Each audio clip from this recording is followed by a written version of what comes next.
The first rush of customers came with an electric energy, everyone excited to see the infamous waffles. People laughed as he skidded across the wooden floors, his tiny paws struggling to gain traction, and I couldn't help but smile, too. He had no idea he was famous. He was just being Waffles, chasing his tail and rolling over for belly rubs.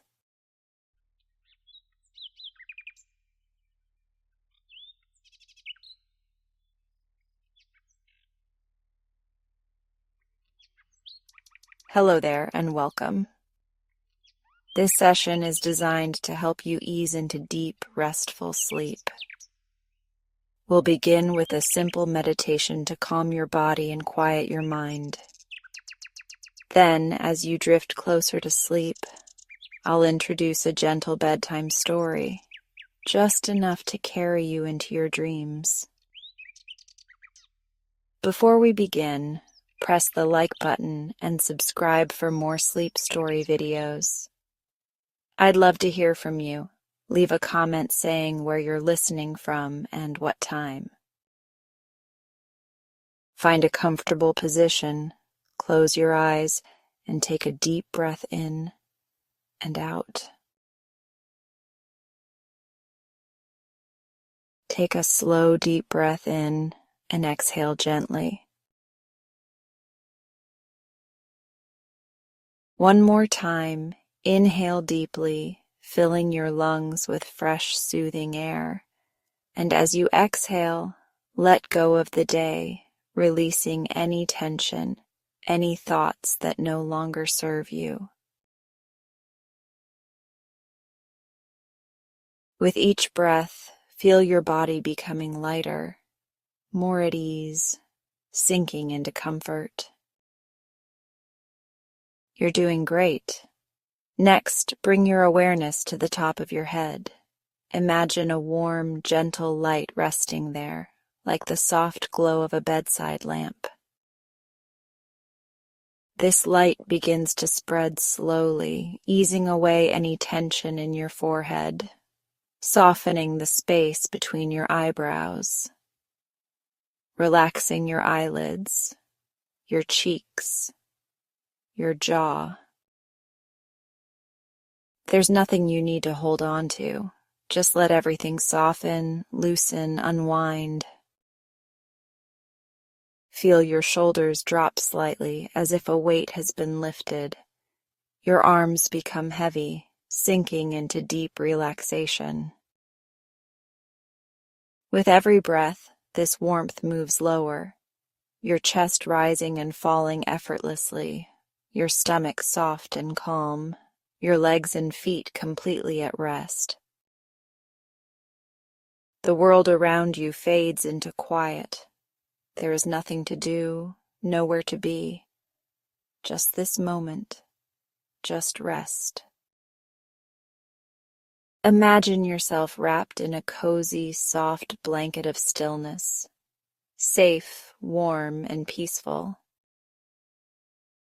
Each breath carries you deeper into comfort, deeper into rest, deeper into sleep. And here's tonight's cozy bedtime story. The Hidden Door at Hazelwood Inn. I arrived at Hazelwood Inn just as the sun dipped below the tree line, casting long shadows over the grand Victorian estate. The sprawling, once elegant house loomed before me, its ivy-clad walls whispering of bygone opulence. The gravel crunched beneath my feet as I walked up the steps, pausing for a moment to take in the intricate woodwork of the porch. The carved pillars, the filigreed railings. It was beautiful, yet there was something about it that felt untouched by time, as if it had been waiting for me. The heavy oak doors creaked open before I could even knock.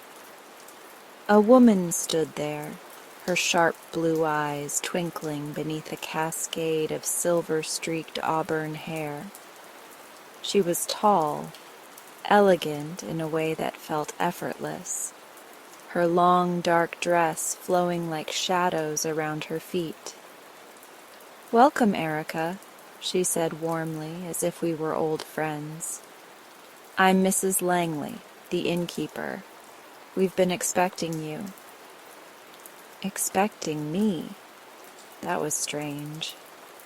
I had booked the room only days ago, a spontaneous decision fueled by a desperate need for solitude. But I brushed the thought aside and stepped inside. The scent of aged wood and faint lavender filled the air. The entryway was grand, with a towering staircase at its heart, its banister gleaming despite its age. Ornate sconces flickered with soft, golden light, casting intricate patterns on the floral wallpaper. The house hummed with an eerie charm, as if the walls themselves had stories to tell. "Your room is ready," Mrs. Langley said, leading me up the stairs. As I followed her, I couldn't shake the feeling that the house was watching me. The room was on the second floor, at the end of a long corridor. The walls bore paintings of people whose gazes seemed to follow me as I walked past them. My room, though cozy, was steeped in nostalgia. A four-poster bed with heavy velvet drapes dominated the space. A writing desk stood by the window, and an antique wardrobe loomed in the corner, its brass handles worn smooth with time. The floral wallpaper was faded, its roses tinged with sepia hues. Everything about the room spoke of another era. "I hope you'll be comfortable here," Mrs. Langley said, her eyes lingering on me for a moment longer than necessary. "Dinner will be served at 7. Make yourself at home." She left me alone then, and I took a deep breath, letting my fingers trace the edge of the desk. The room felt oddly familiar, though I knew I had never been here before. Shaking off the unease, I unpacked my suitcase, freshened up, and made my way downstairs for dinner. The dining room was dimly lit, its long wooden table set for only a handful of guests. A man in his 60s sat at one end reading a newspaper, while a young couple whispered to each other at the opposite end. Mrs. Langley seated me near the middle, offering me a small smile before disappearing into the kitchen. Dinner was pleasant, but my mind remained elsewhere. I couldn't ignore the way the house seemed to breathe around me, its old bones settling with soft creaks. I had always been sensitive to places, to their energy, and Hazelwood Inn practically hummed with something just beneath the surface. After dinner, I decided to explore. The house called to me, its secrets urging me to uncover them. I wandered down the hallways, my fingers skimming the wallpaper. The soft glow of wall sconces guided my way, casting flickering shadows that danced along the wooden floors. Then I felt it, a draft, cool and deliberate, curling against my skin. I turned and found myself in the library. Rows upon rows of books lined the walls, their spines worn with age. The scent of old paper and dust hung in the air. A fireplace stood at the far end, cold and unlit. But what caught my attention was a bookshelf slightly ajar, as if it had been disturbed. Curious, I stepped closer and ran my hand along the edge. The draft was stronger here, seeping through the narrow gap between the bookshelf and the wall. On impulse, I leaned against it. The shelf shifted. I stumbled back as a soft groan of wood echoed through the room. A hidden door. My heart pounded as I reached out, fingers trembling slightly as I pushed against the shelf. It swung open with surprising ease, revealing a dark passageway beyond. Swallowing hard, I stepped forward, peering into the darkness. The air was thick with the scent of damp wood and something else, something faintly metallic. I hesitated only for a moment before crossing the threshold. The secrets of Hazelwood Inn had been waiting long enough. I stare at the note, my breath caught somewhere between my lungs and throat. The words blur for a moment as my mind tries to make sense of them. The paper is fresh, uncreased, the ink dark as if the message had just been written. A metallic taste coats my tongue as unease slithers through me. Someone knows my name. Someone knew I would come here. The forgotten room is silent save for the shallow sound of my breathing. The candle on the desk remains unlit, but the scent of lavender seems to grow stronger, winding through the air like an invisible presence. My fingers tighten around the note as I step back, my pulse pounding in my ears. My mind races. This house was supposed to be abandoned. I had squeezed through the passage expecting nothing more than dust and decay. Not this. I scan the room again, taking in its relics of another time. The letters and photographs, the heavy oak writing desk with its tarnished brass handles, the elegant but worn-out chair, and the cracked mirror hanging on the far wall. None of these things belong to me, yet the note does. It was left for me. A breeze stirs through the room, but there is no window, no logical source for it. My skin prickles. I should leave. I should walk away and pretend I never found this place. And yet my feet refuse to move. Instead, I force myself to pick up one of the letters resting near the candle. The paper crumbles slightly at the edges, its ink faded with time. The handwriting is delicate, looping in elegant curves.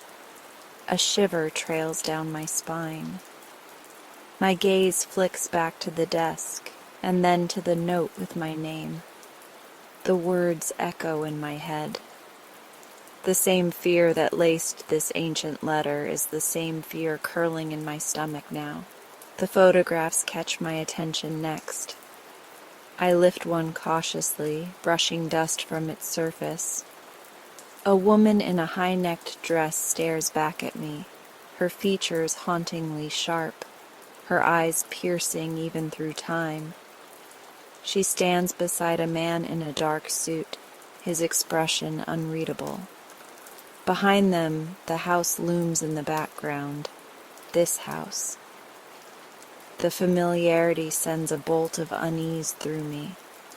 A sound breaks the silence. A faint rustling, like fabric against the floorboards. I freeze. Then a whisper, low, almost indiscernible. My name. I spin around, my heart hammering against my ribs. But the room is empty. The doorway I came through gapes open, the passage beyond swallowed in shadow. The warning pulses through me, but still I hesitate. Something is keeping me here. I turn back to the desk, my fingers brushing over its surface until they hit something hard. A key. Small, ornate, and cold to the touch. I lift it carefully, my breath catching in my throat. Was this always here? Or was it left for me, just like the note? The air thickens around me, charged with something unseen but undeniable. I need to know more. My eyes scan the room, seeking answers in the remnants of the past. The drawers. Maybe there's something inside. I slide the top one open, revealing stacks of yellowed paper, an old pocket watch, and another envelope sealed with wax. Unlike the first letter, this one feels heavier, more deliberate. I break the seal and pull out a single sheet of paper. The handwriting is the same delicate script. My pulse stutters. I grip the letter tighter. Before I can process the words, the candle on the desk flares to life, its wick igniting with no visible spark. I gasp, stumbling back as the flame flickers, casting twisted shadows against the walls. The scent of lavender deepens, almost suffocating now. Then a voice, soft, sorrowful, whispers behind me. You shouldn't have come back, Erica. A cold hand presses against my shoulder. I scream. The room erupts into darkness. I couldn't sleep. The melody, soft, haunting, danced along the edges of my consciousness. A ghostly whisper that sent shivers down my spine. Every time I closed my eyes, I saw the inked words of Eliza Hawthorne, her sorrow and longing spilling onto the pages. Nathaniel. The name was etched into my mind like a wound refusing to heal. Ethan's warning replayed in my thoughts, but how could I? The past had found its way into my hands, and now it refused to let go. I slid out of bed, wrapping a thick sweater around me. The air in Hazelwood Inn carried a chill that seemed unnatural, seeping into my bones. The whispers had faded, but I couldn't shake the sensation of being watched. I moved cautiously, every creak of the wooden floorboards beneath my feet amplifying the silence around me. The letters were still on the small desk in the corner of my room. I ran my fingers over them, the paper brittle and fragile, yet carrying so much weight. Eliza's words painted a picture of two souls trapped by forces beyond their control. A secret love, a desperate escape plan, and then nothing. The last letter ended abruptly, unfinished. Had she been caught? Had Nathaniel betrayed her? A sudden gust of wind sent the curtains fluttering, though the window remained closed. I froze. The whispering started again, a breathy murmur just beyond my reach. My heartbeat thundered as I turned, scanning the room. Empty. No, not empty. A shadow flickered near the mirror on the far wall, a shape darker than the night itself. My breath caught and I took a step back. The moment I did, the music box melody started again, so close it could have been inside my own mind. I bolted for the door, heart pounding. Downstairs, the flickering glow of a single candle illuminated the main hall. Ethan stood by the fireplace, his face cast in shadow. "You heard it, didn't you?" he said without turning. I swallowed hard. "You knew this would happen." Ethan sighed, finally facing me. His expression was unreadable, but there was something in his eyes. Regret? Fear? "Hazelwood has its secrets. Some are better left undisturbed." "Eliza and Nathaniel," I pressed. "What happened to them?" He hesitated, and for a moment I thought he wouldn't answer. But then he gestured to the armchair across from him. "Sit." I did. Ethan ran a hand through his hair, exhaling heavily. "You're not the first to find the letters. Others have come before you, drawn to the past like moths to a flame. But none of them found the ending they were looking for." "Why not?" "Because Hazelwood won't let them." A chill crept up my spine. "What do you mean?" He stared into the fire, the flames casting eerie shadows along the walls. "This place, it remembers. It doesn't want its story rewritten." I shook my head. "That doesn't make sense." Ethan looked at me then, his expression dark. "Does hearing whispers in the walls make sense? Or a melody with no source? Something is still here, Erica, and it doesn't want you prying." I should have been afraid. Maybe I was, but more than that, I was determined.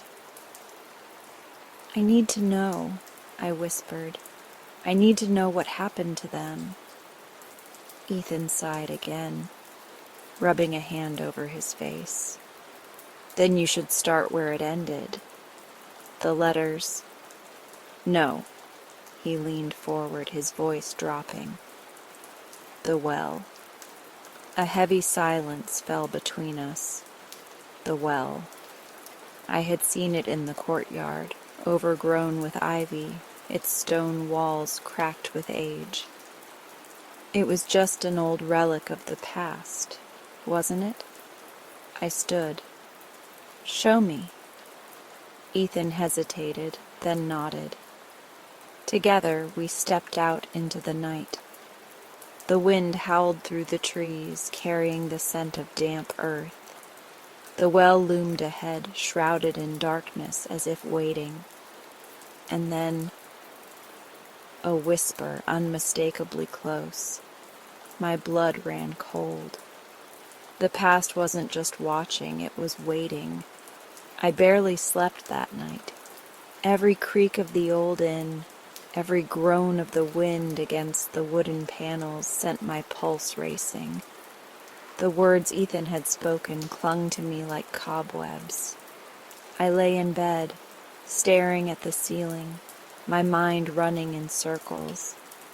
The figure in the hallway, the name in the dust, Eliza's disappearance, the whispers of a curse. The story twisted around me like a labyrinth with no way out. By the time the sun crept through my curtains, I had made a decision. I needed to go back into that room. The corridor leading there seemed longer in the daylight, stretched unnaturally as if the house itself was resisting my presence. I hesitated at the door, my fingers hovering over the brass knob. A deep breath. Then I pushed it open. Dust motes swirled in the light slanting through the window. The mirror stood tall and untouched, its surface rippled with age. My name was still there, scrawled in the dust as though someone had just traced it. I swallowed hard, stepping closer. "Who are you?" I whispered to the reflection. The air grew heavy, thick with something unseen, and a faint chill crept up my arms. Then, as if in answer, a sound, soft, barely audible, brushed against my ears. A whisper, but not a voice. A breath, a presence. I spun around. No one. The floorboards creaked beneath me, but I hadn't moved. The sound came from across the room. My heart hammered as I turned back to the mirror. The dust on the glass stirred, shifting like unseen fingers were dragging through it. A shape formed, a single letter this time. I stumbled back, my breath catching in my throat. "Eliza?" I murmured. The second I spoke the name, the temperature dropped. My reflection wavered, like something beneath the surface was pressing forward, trying to break through. I reached up, my fingers trembling as they hovered near the glass. The moment my fingertips brushed the surface, a jolt ran through me. The room wasn't the same anymore. It was as if I had stepped through the mirror into another time. The dust was gone. The furniture looked pristine, untouched by age. The curtains swayed as though caught in a summer breeze, but the window was closed. A heavy silence pressed against my ears. Then I heard it. Soft, sorrowful humming. A woman's voice. I turned sharply, my heart pounding against my ribs. The sound came from the corner where a vanity now stood, though I swore it hadn't been there before. A figure sat before it, her back to me, shoulders trembling as she ran a brush through long, dark hair. "Eliza?" I said again, my voice barely above a whisper. The figure stilled. The air tightened. Every instinct screamed at me to run, but my feet refused to move. Slowly, so painfully slow, the woman's head tilted, her face turning just enough for me to see the edge of her cheekbone in the dim light. Then she spoke. The world snapped back like a rubber band, and I was in the dusty, abandoned room once more, gasping for breath. My knees buckled, and I caught myself on the edge of the dresser. The mirror before me was unchanged, my name still scrawled across the surface. But now, beneath it, another name had appeared, traced in the same delicate strokes. I ran down the hallway, nearly stumbling over my own feet. I didn't stop until I reached the sitting room where Mrs. Langley sat knitting by the fireplace, her expression eerily calm. Ethan was there too, watching me with something unreadable in his eyes. Mrs. Langley didn't look up as she spoke. "Did you see her?" I gaped at her, my lungs burned. "You?" She sighed, setting down her knitting. "Some histories don't like to be disturbed, dear, and some," her gaze lifted, piercing into me, "will not be ignored." Ethan crossed his arms, his jaw tight. "What did she say to you?" I swallowed hard, my pulse still wild. "She asked me if I remembered." A flicker of something, concern, fear, flashed across Ethan's face. He exchanged a glance with Mrs. Langley, who merely nodded, as if confirming something between them. I clenched my fists. "Tell me what's going on. Who, Eliza? And why does she think I should remember her?" Mrs. Langley pressed her lips together, as if considering her words carefully. Then, with a weighty pause, she said, "Because, my dear, you are not the first Erica to come to Hazelwood Inn." A cold dread coiled in my stomach. "What are you talking about?" She rose from her chair, smoothing out her skirt as she moved toward an old wooden cabinet. She pulled open a drawer and retrieved a faded photograph. "Look for yourself." I took it with hesitant fingers. The picture was old, sepia-toned, with curled edges.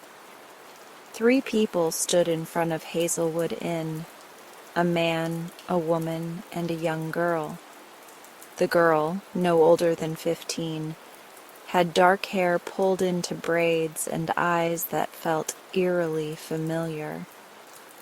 My breath hitched. She looked like me. My hands trembled as I met Mrs. Langley's gaze. "This isn't possible." She gave me a small, knowing smile. "Some histories," she repeated, "do not like to be disturbed." Ethan exhaled sharply, rubbing the back of his neck. "Eliza disappeared, yes. But what people don't say out loud is that before she did..." He hesitated. "Someone else did too." I shook my head. "This is crazy. That girl be me." Mrs. Langley's voice softened.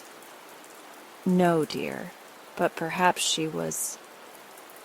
The room spun around me.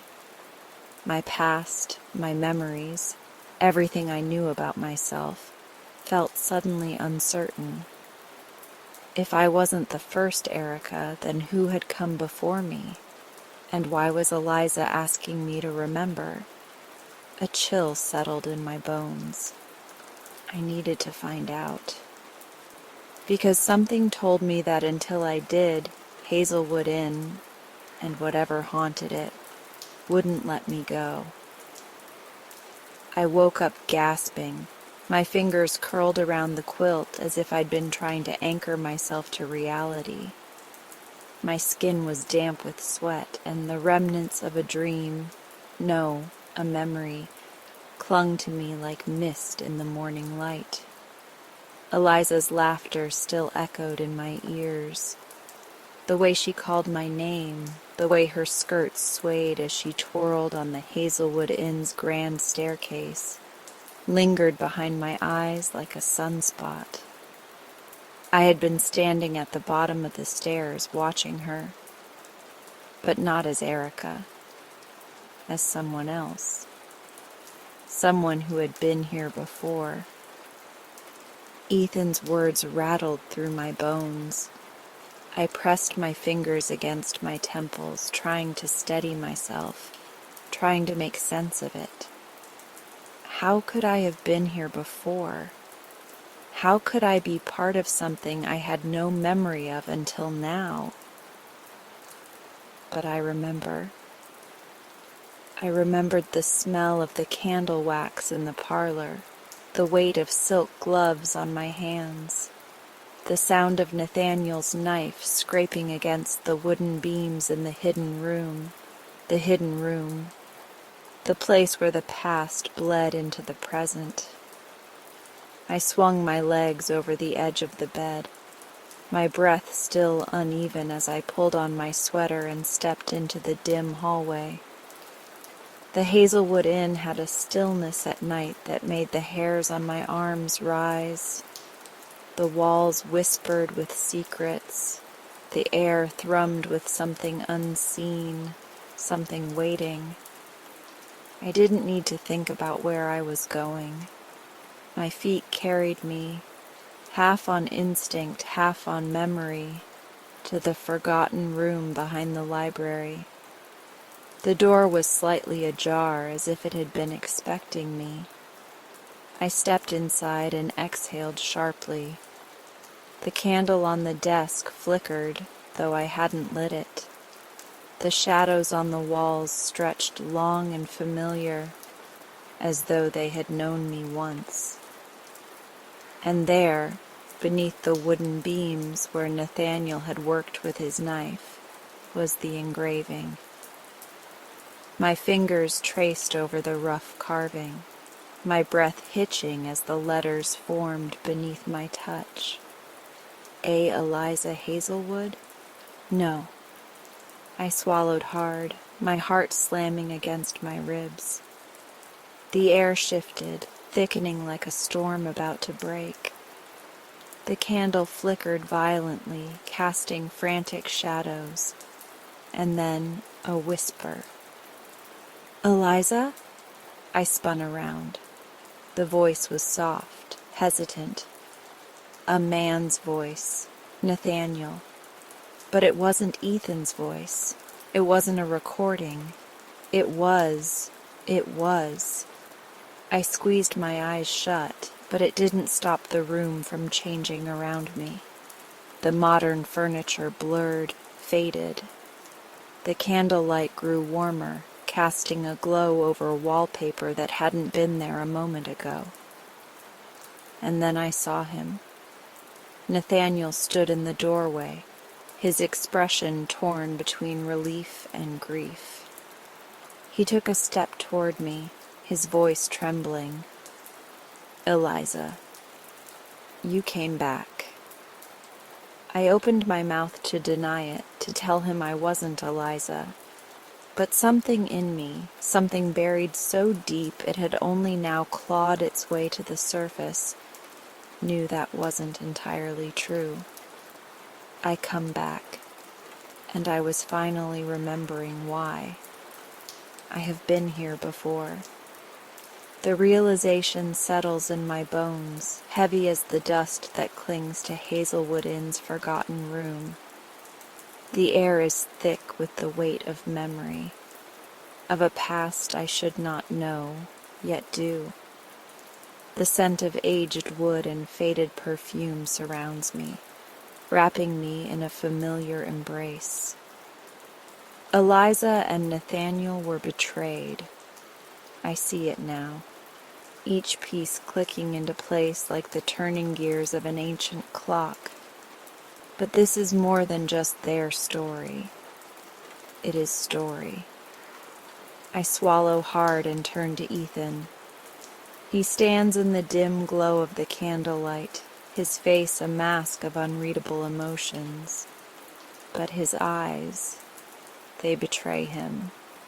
They hold the same sorrow, the same knowing that thrums through my veins.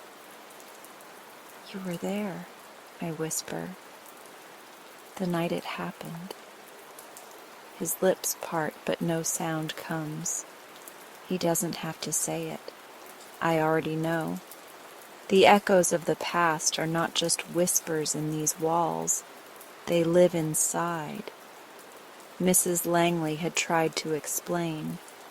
Hazelwood Inn is more than a resting place for weary travelers.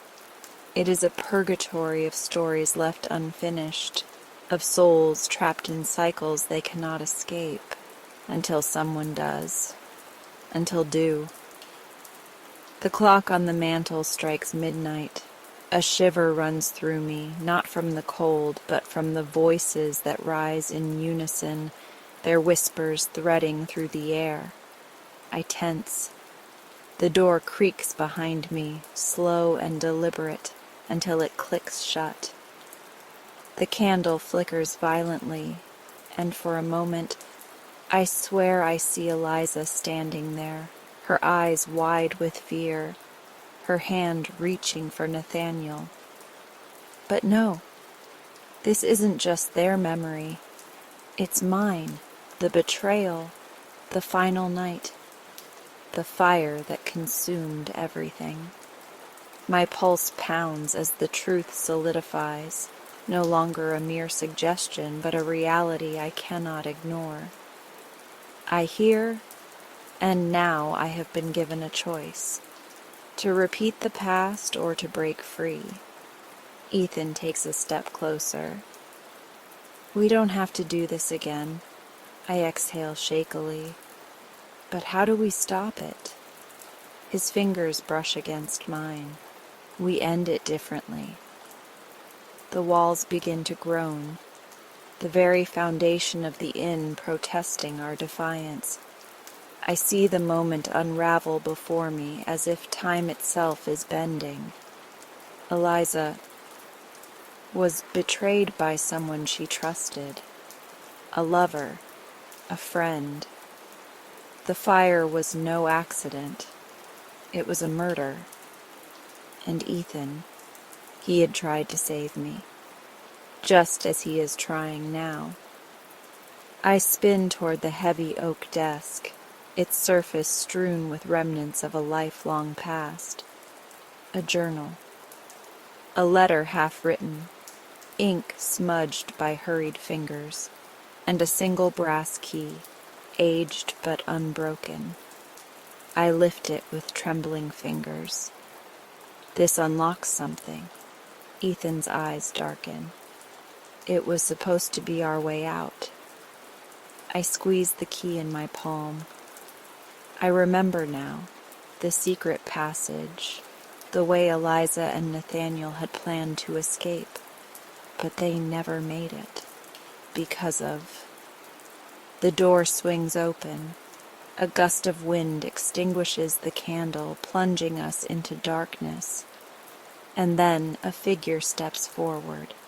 Nathaniel, or rather the one who betrayed him. Betrayed. His face is shadowed, but I know him.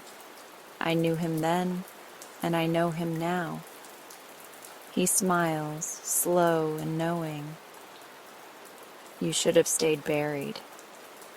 The walls shudder, the floor groans beneath us. The past is clawing its way to the present, demanding its due.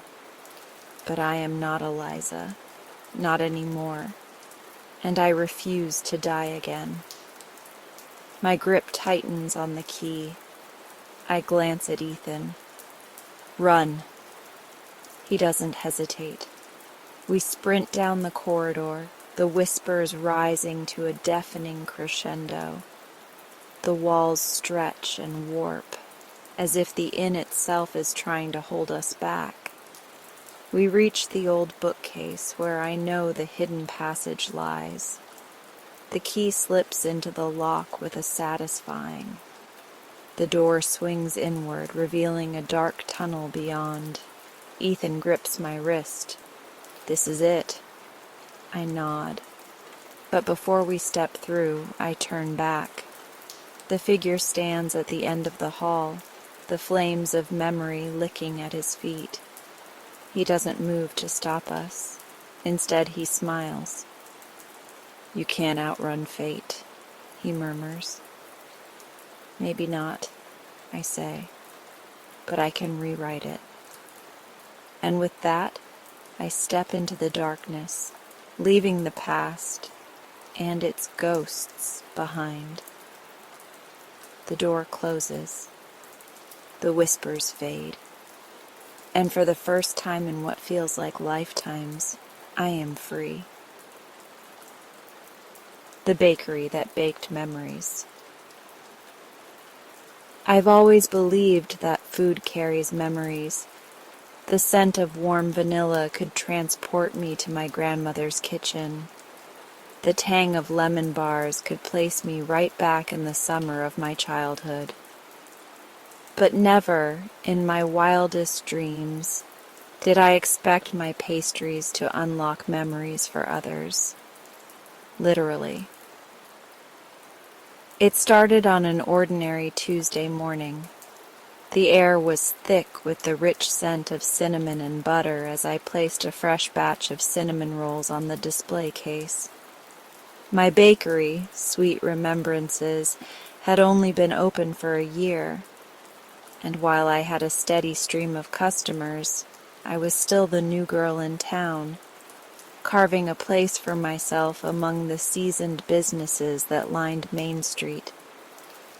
The bell above the door jingled, and in walked Mrs. Evelyn Carter, a spry, silver-haired woman who had been one of my very first customers. She had a fondness for my pastries and a habit of sharing childhood stories while she waited for her order. "Good morning, Jade," she greeted, her bright blue eyes twinkling. "Got any of those cinnamon rolls today?" "Fresh out of the oven," I replied, sliding one onto a plate and handing it to her.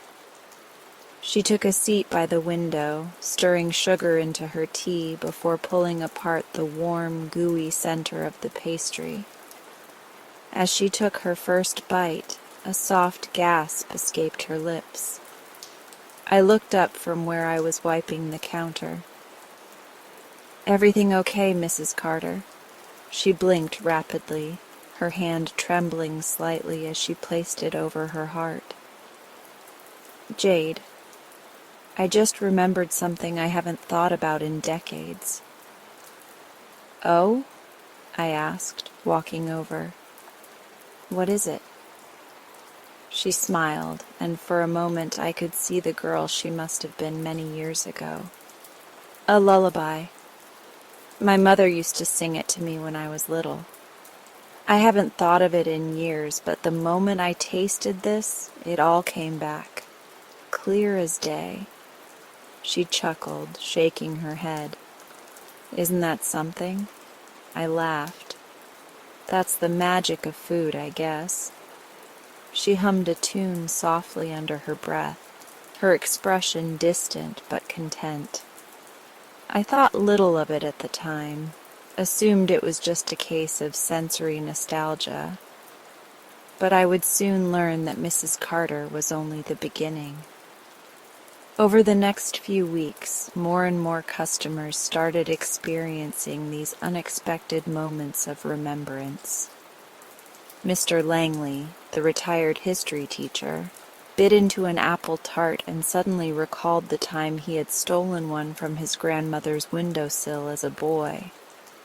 Clara, the shy librarian, tasted my honey lavender scones and gasped, remembering the exact moment she had fallen in love with her late husband over a cup of lavender tea. Word spread through town like wildfire. Customers weren't just coming for the pastries anymore. They were coming for the memories. Some moments were touching, like a mother recalling the way her father used to bake her birthday cakes. Others were embarrassing. A young man named Travis turned beet red after remembering a particularly mortifying high school dance when he tried my strawberry shortcake. But they all had one thing in common. My baked goods were unlocking memories long buried in the recesses of their minds. It should have scared me. It should have made me wonder if there was something strange at play. But instead it filled me with an unexpected joy. Every memory shared in my bakery turned it into something more than just a business. It became a place where people reconnected with their pasts, with moments they had thought lost forever. And as for me, I found myself wondering what else my pastries might be capable of unlocking, and if there was a memory I had yet to uncover for myself. The bell above the bakery door jingled, but the familiar comforting sound was beginning to fill me with unease rather than joy. Another customer, another bite, another memory resurfaced. What had once been the heartbeat of sweet delights now felt like a ticking time bomb of nostalgia, both sweet and sour. Mr. Fitzpatrick's outburst over his debt to Fred had set off a chain reaction.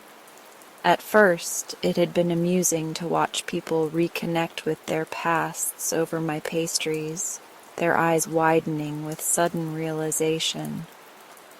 But when Mrs. Talbot nearly burst into tears over an old love letter hidden in the depths of her memory, things took a turn. Word spread quickly through town, and suddenly people weren't coming in for their usual orders. They were afraid of what my desserts might make them remember. I wiped my hands on my apron and sighed, glancing at the pecan pie resting in the display case. It looked innocent enough, but now it might as well have been labeled, "Eat at your own risk." Emma, my most loyal customer and, until recently, my only remaining regular, walked in.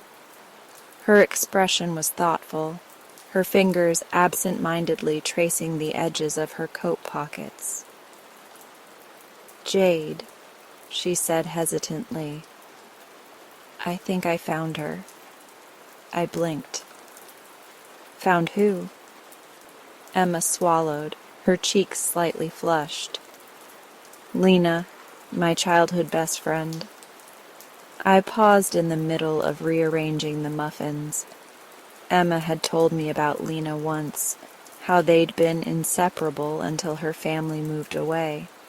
They had promised to stay in touch, but life got in the way, and eventually Emma had stopped looking for her, until now.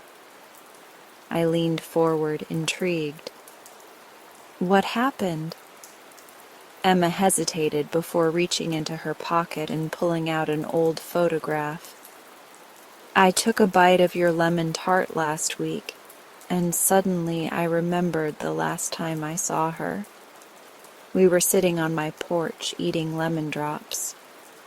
I remembered her last name, her new address, everything. She let out a shaky breath. I reached out and she replied, "We're meeting today." A warmth spread in my chest, pushing aside some of my lingering doubts. At least not all memories unearthed by my desserts were painful. "That's amazing, Emma," I said, smiling. "I'm happy for you." Emma smiled back, but it was tinged with nervous energy. I don't know what to expect. What if we've changed too much? I wiped down the counter, considering my answer. Memories connect us, but they don't define who we are now. Give yourself the chance to know her again. Emma nodded, gripping the photograph tightly. "Thank you, Jade, for the pastries and the memories." She left with a hopeful energy that was rare to see these days. I wished her well, then turned back to my empty shop. Business had never been this slow. Even the morning rush had dwindled to a trickle. People walked past, eyes averted, as if avoiding temptation or confrontation with their past. The door jingled again, and my heart leapt with hope that maybe, just maybe, someone was willing to give my desserts another chance. Instead, it was Mr. Fitzpatrick again, this time looking sheepish. "Jade," he began, shuffling to the counter. "I owe you an apology." I raised an eyebrow. "For what?" He sighed, rubbing his temple. "For running my mouth and scaring people off. I was just so shocked when I remembered about Fred that I didn't think about the consequences. But," he took a deep breath, "it ended up being a good thing. I found Fred, paid him what I owed, and we got to talking again. He even invited me over for dinner." My chest lightened. Maybe things weren't as dire as they seemed. "I'm glad, Mr. Fitzpatrick." "I wanted to set things right," he continued, "so I brought someone with me." I leaned over the counter just as the door opened once more. In walked a woman I hadn't seen in over a decade. "Jade?" My breath hitched. "Aunt Clara?" She smiled, hesitant but warm. "I've been meaning to come back to town for years, but something always held me back. Then Mr. Fitzpatrick here told me about your bakery and these memory-triggering desserts, and, well, I thought it was time." I stared at her, at the familiar crinkles around her eyes, the same ones I used to trace with my fingers as a child. Aunt Clara had been a constant presence in my life, until one day she wasn't. She left without a word, and no one ever gave me a real reason why. A million questions burned in my mind, but none of them formed into words. Instead, I took a shaky breath. "Would you like some pie?" She smiled. "I'd love some." As I plated a slice, I realized that maybe, just maybe, my desserts weren't something to be feared. They were bridges, leading people back to what they had lost. And perhaps they would lead me back to something too. The scent of warm apples and cinnamon hung thick in the air, mingling with the acrid bite of tension. I had barely wiped down the counters after Mr. Fitzpatrick's dramatic exit when Fred Thompson burst through my bakery door, face flushed and jaw set. "You owe me $10, he bellowed, slamming his fist down on the counter. The chime of the bell above the door had barely stopped ringing, and already I felt the onset of another headache. "Fred, I have no idea what you're talking about." He narrowed his eyes. "Don't play coy, Jade. That pie. The one Fitzpatrick launched like a cannonball at Widow Mabel. It was my pie, and I paid you $10 for it. Then he went and wasted it." I sighed. "Fred, I don't control what happens once the pie leaves my shop." "But you made the pie, so you're responsible." His logic was as flaky as my crusts. Before I could argue, the door jingled again. This time it was Mayor Jameson, all smiles and forced charm. "Ah, just the woman I was looking for." He barely acknowledged Fred, who stepped aside with a disgruntled huff. "Jade, we need to talk." I folded my arms. "I have a feeling I'm not going to like this." He beamed. "I have a brilliant idea. The festival is in 2 weeks, and your bakery, well, let's just say it's the talk of the town." I groaned. Ever since Fitzpatrick's pie-flinging fiasco, my bakery had become an unintentional battleground for long-forgotten feuds. The whole town was suddenly dredging up old grievances, and it was exhausting. Now the mayor wanted to make me some kind of sideshow attraction. "No?" Mayor Jameson chuckled. "You haven't even heard my idea yet." "I don't need to. The answer is still no."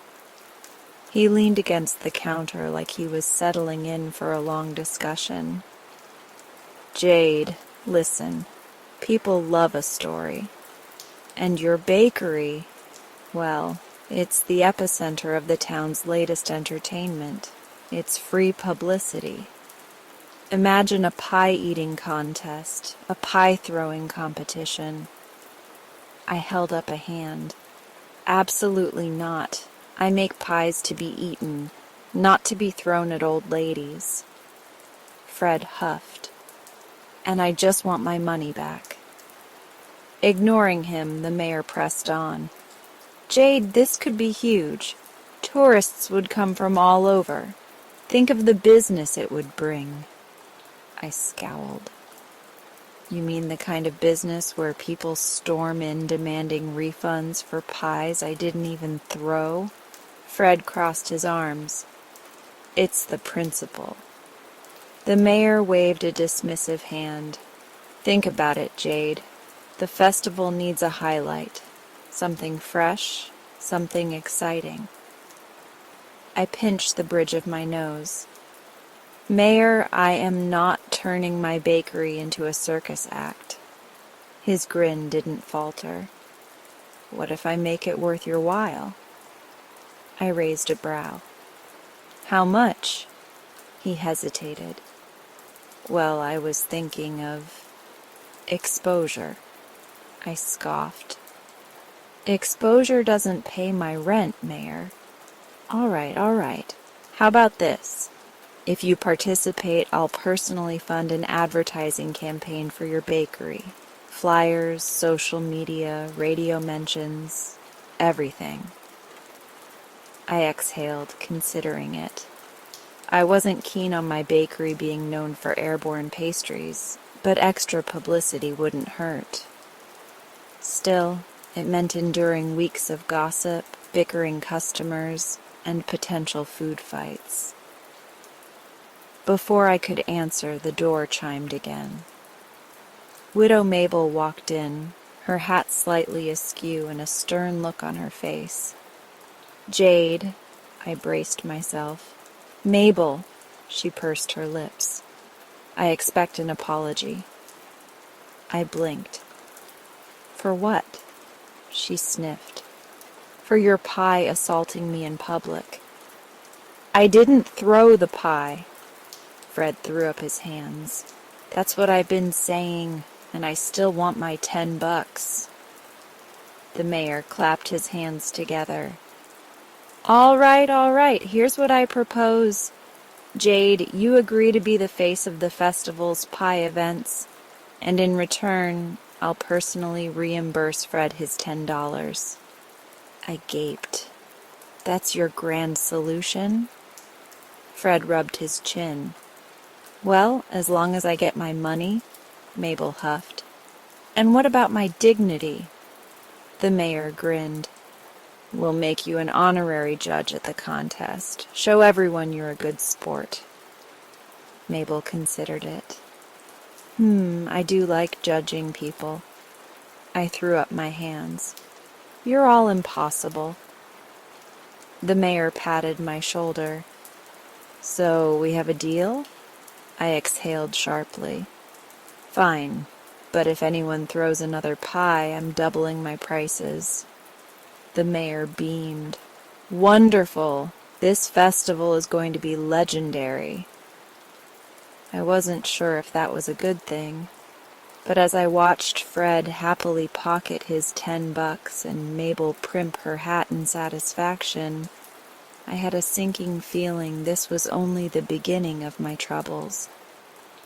I had always believed that food had the power to heal, that the right mix of sugar, butter, and flour could bring people together, mend old wounds, or even create new beginnings.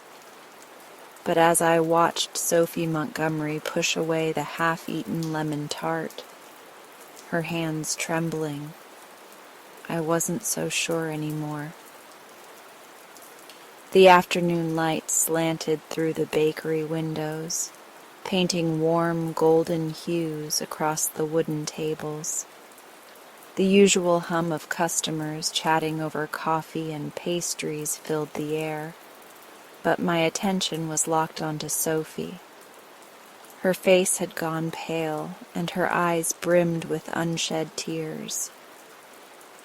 "Sophie?" I asked gently, resting a hand on the back of the chair across from her. "Are you all right?" She looked up at me, her lips pressing together before she shook her head. I have to go." She pushed back her chair abruptly, the legs scraping against the floor, and hurried out the door before I could stop her. I stood frozen for a moment, torn between running after her and letting her go. A few customers glanced my way, their expressions curious, but no one said anything. I exhaled slowly, collecting the abandoned tart and empty cup, the weight of unease settling in my chest. By the time the afternoon rush slowed, the buzz around town had already started. Small towns were like that. News traveled faster than the speed of light, and by evening, everyone would know something had happened with Sophie Montgomery at Butter and Bloom. I was wiping down the counter when the bell over the door jingled again. Ben walked in, his dark eyes scanning the shop before they landed on me.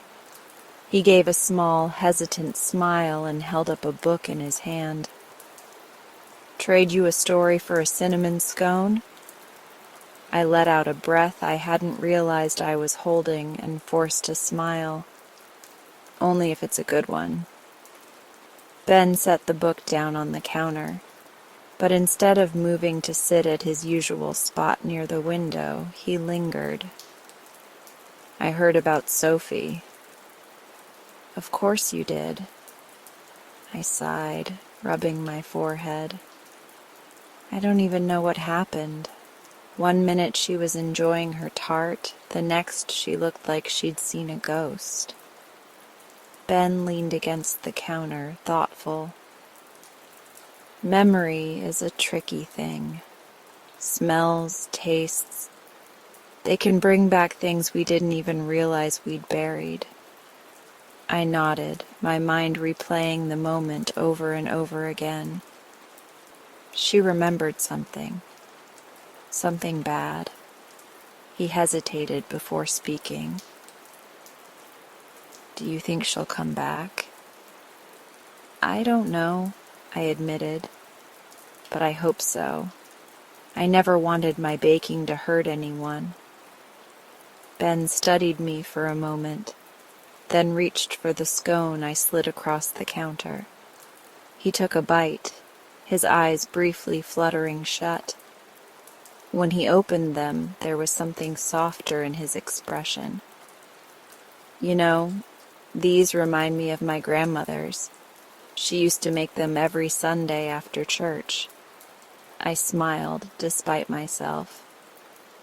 Sounds like a nice memory. It is, he said quietly, setting the half-eaten scone down. She raised me, you know, when I was little. Every good thing I know about home came from her. There was something unspoken in his words, something heavy, a kind of grief that didn't fade with time. I wiped my hands on my apron and met his gaze. I'm glad my scones remind you of her. For a long moment we just stood there, the hum of the bakery around us, the scent of cinnamon and sugar wrapping around us like a warm blanket. Then the door opened again, and I turned to see Sophie standing in the doorway, her expression unreadable. I think I owe you an explanation, she said. I glanced at Ben, who gave me a small nod before retreating to his usual corner. Swallowing the lump in my throat, I gestured to a table. Come sit.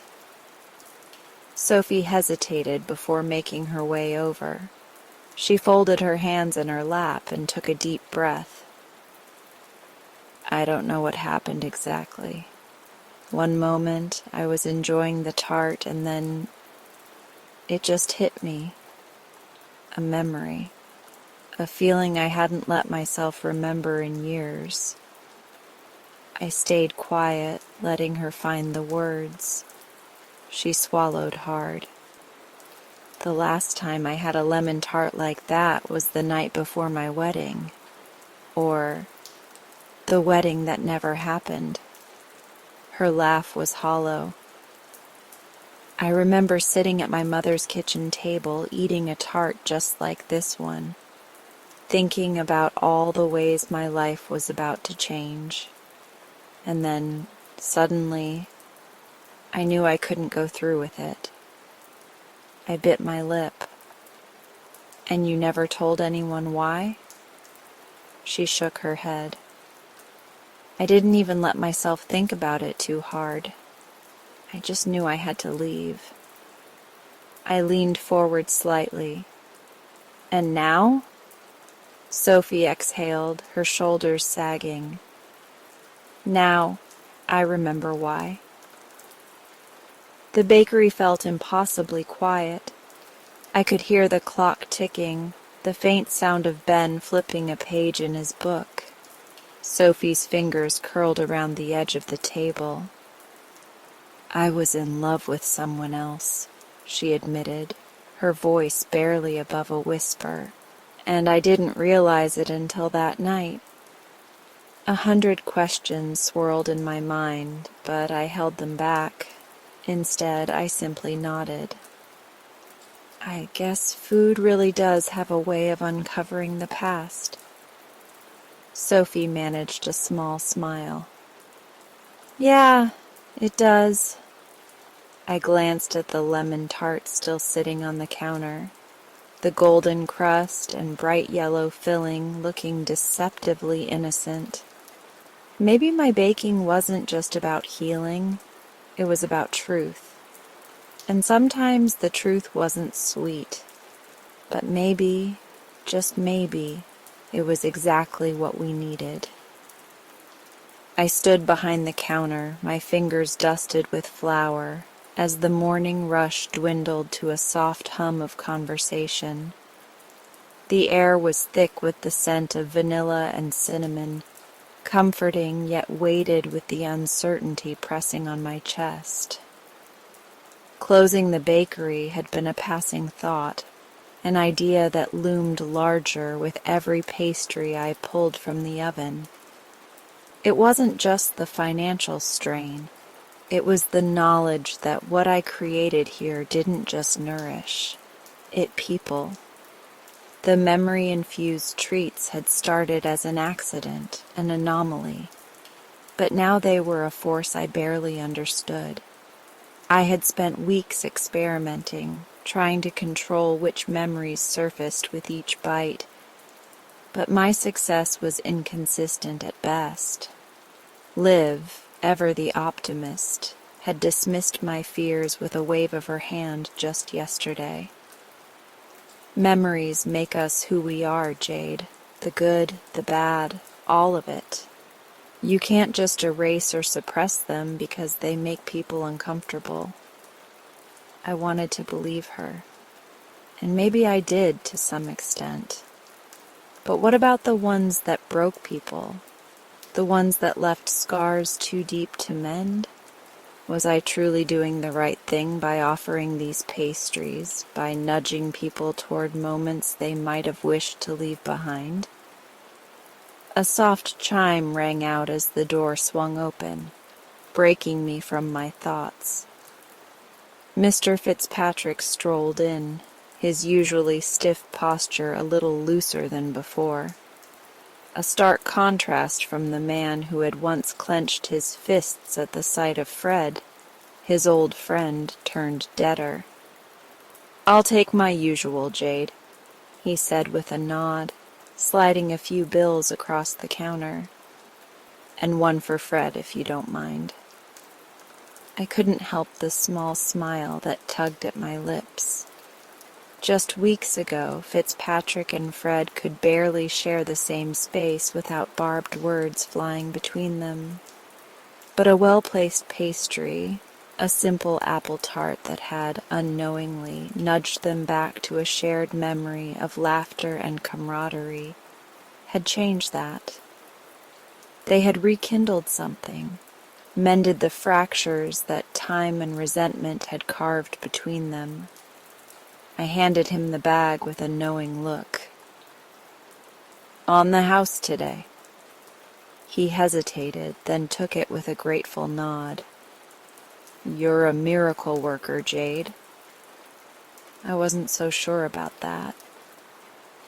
After he left, I turned back to my workspace, staring down at the half-finished batch of lemon scones. My mind kept circling back to the idea that had been whispering at the edges of my consciousness for days now. If I could bake memories, could I push them?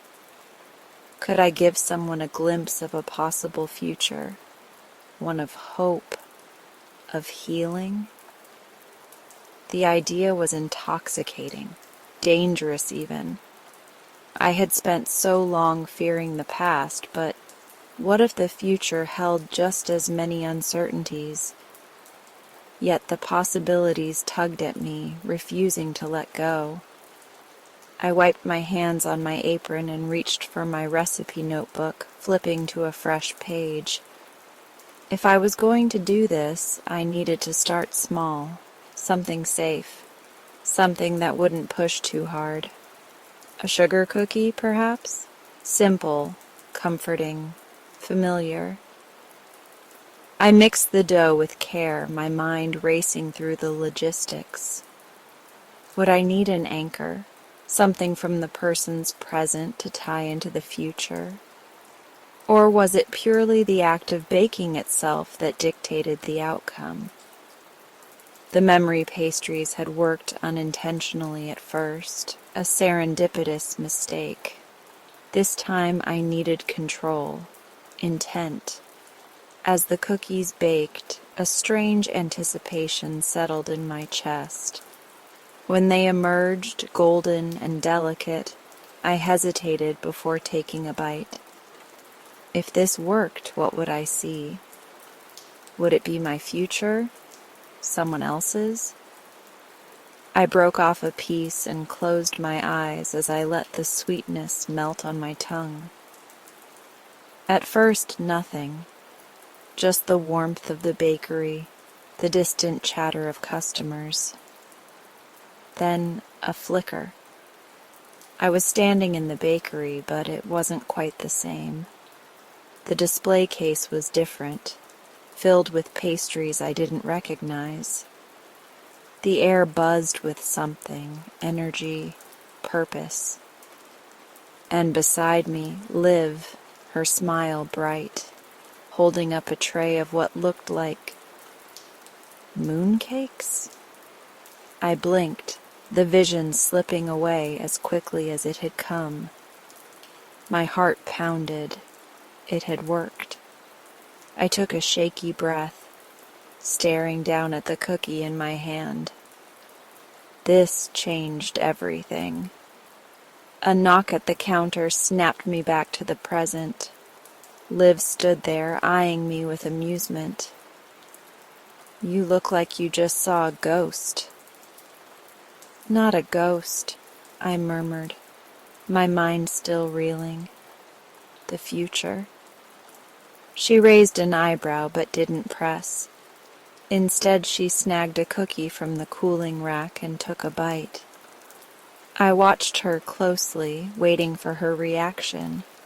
Her brows furrowed, then relaxed, her lips curving into a soft smile.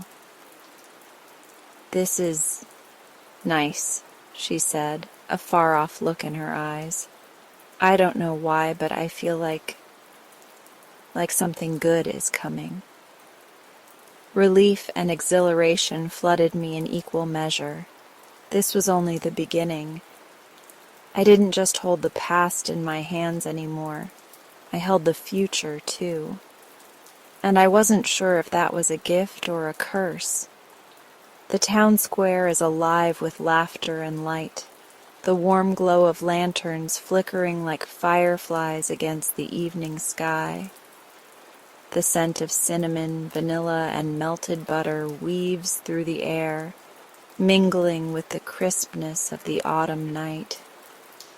Everywhere I look, people are tasting, smiling, sharing. And at the heart of it all is my little stand, a humble wooden table covered with a simple white cloth, stacked high with trays of my latest creation. I take a deep breath, letting the moment settle inside me. This festival has always been about the past, about honoring the stories and traditions that make this town what it is. But tonight, I've decided to offer something new.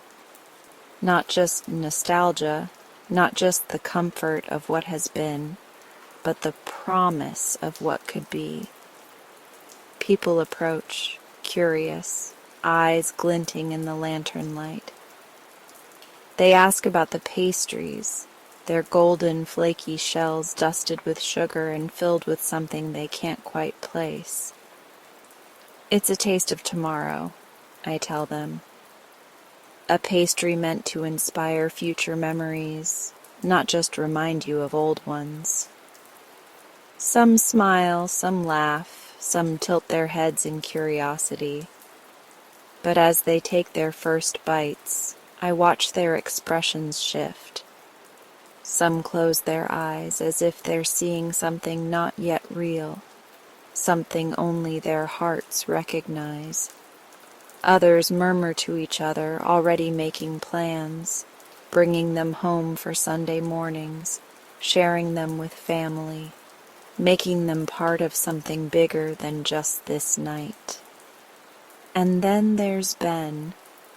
He's been watching from the edge of the crowd, hands in his pockets, eyes fixed on me the way he always looks at something he's trying to figure out. I meet his gaze, and he smiles. That quiet, knowing smile that always makes me feel like he sees more than I'm ready to show. "Come on," I say, waving him over. "You should be the first to try."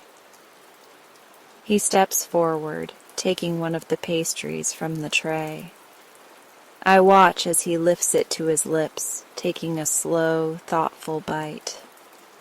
The moment stretches between us, filled only with the distant hum of music and laughter. His brow furrows slightly as he chews, as if he's searching for something in the taste, some familiar thread woven into the newness. And then he looks at me. "You did it," he says, voice softer than the night air. "It tastes like hope." I laugh, more relieved than I expected to be. "That's the idea." Ben studies me for a moment, the lantern light catching in the flecks of gold in his eyes. "You've always had this way of making people feel something with your food, Jade. But this..." He glances down at the pastry in his hand. "This is different. It's not just about remembering. It's about believing." I swallow hard, suddenly aware of how close he is, of the warmth of his presence, of the way my heart is hammering against my ribs like it has something urgent to say. "Ben..." But he shakes his head, as if he already knows what I'm about to say, as if it doesn't matter. And maybe it doesn't, because before I can find the words, he's already speaking. "I need to tell you something," he says. "Something I should have told you a long time ago." The festival noise seems to fade into the background, the world shrinking down to just the two of us. "I've been in love with you since the first time I stepped into your shop." The words land soft and certain, slipping into the spaces between my ribs, settling somewhere deep and unshakable. For a moment, I can't breathe. I think back to that first day, the rain-soaked afternoon when he wandered in, dripping water onto my freshly swept floor. His smile a little too easy, his charm a little too practiced. I remember the way he lingered, the way he asked about every pastry as if he was stalling for time, the way he looked at me like he already knew me. And now, standing here, the truth of it unfolds in front of me like the pages of a book I hadn't realized I was already writing. "Ben," I whisper, my voice barely more than a breath. His eyes search mine, waiting, patient, unwavering. "I don't need you to say anything," he murmurs. "I just need you to know. But I do need to say something. Because suddenly, all the moments I never let myself look too closely at come rushing back. The way he always showed up when I needed him. The way he tasted every new recipe without hesitation. The way his presence had become as much a part of my life as the scent of baking bread and the hum of my oven. I reach for his hand, my fingers brushing against his, warm and steady. "I think," I say slowly, the words tasting as sweet as the pastry between us, "I've been in love with you for just as long. I just didn't let myself see it." His breath catches, and then, just like that, he smiles. A real smile, the kind that reaches his eyes, the kind that holds something deeper than words. The festival swirls on around us, the night alive with laughter and light. But in this moment, standing here with Ben, my hand in his, the world feels impossibly still. And for the first time in a long time, I know exactly what the future tastes like. Bark and brew. When I unlocked the doors of Bark and Brew for the first time, the scent of fresh coffee mingled with the distinct, warm scent of excited puppies. My heart pounded, a mixture of nervousness and exhilaration washing over me. This was it, my dream, a place where people could sip lattes and cuddle with corgis who needed a home. A concept that sounded whimsical to some, ludicrous to others. But to me, it was everything. The cafe was small but inviting. Rustic wooden tables were scattered across the floor, sunlight spilling through the large windows that faced the quiet street. The corgi playpen, a spacious, fenced-off area near the counter, was filled with plush toys, soft blankets, and, of course, a handful of energetic corgis wagging their stubby tails. The bell above the door chimed, and I turned to see my first official customer. Lily Chen, a food blogger with a reputation for brutally honest reviews, stepped inside, her camera hanging from her neck. She surveyed the space, eyes lingering on the corgis, who were already yipping in excitement at the sight of a new human. "So this is the famous Bark and Brew, huh?" she mused, tapping her fingers against the strap of her bag. "It smells amazing and adorable." I grinned. "Welcome. Can I get you something to drink? Or perhaps you'd like to meet the real stars of the place?" She chuckled, hesitating before pointing at the menu. "I'll take a caramel macchiato." Then her gaze drifted toward the play area. "And maybe I'll say hi to the corgis, just for a bit." As I prepared her drink, I saw her crouch near the gate, instantly bombarded by eager noses and stubby paws. A particular ball of mischief, a fluffy corgi named Mochi, pounced on her lap, licking her chin with wild enthusiasm. "Oh, you're a little troublemaker, aren't you?" she laughed, trying to fend off his enthusiastic affection. I placed her macchiato on the counter. "That's Mochi. He has a talent for winning hearts." She scooped him up, his small body wriggling in her arms.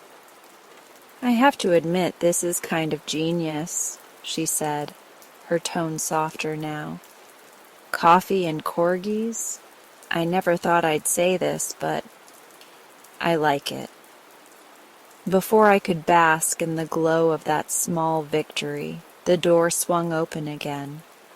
This time it was Ben Rivers, the local veterinarian, his ever-calm expression paired with an easy smile.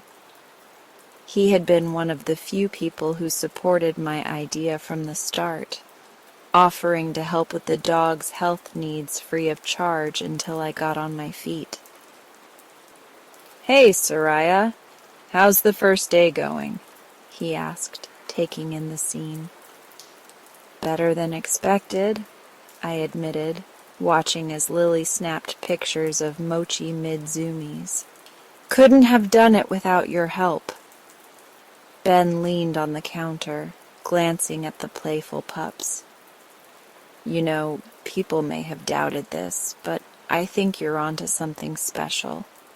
Just wait until word gets out."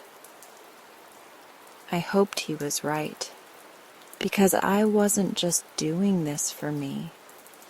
I was doing it for these corgis, for their future families, and for every dreamer who had ever been told their idea was too strange to work.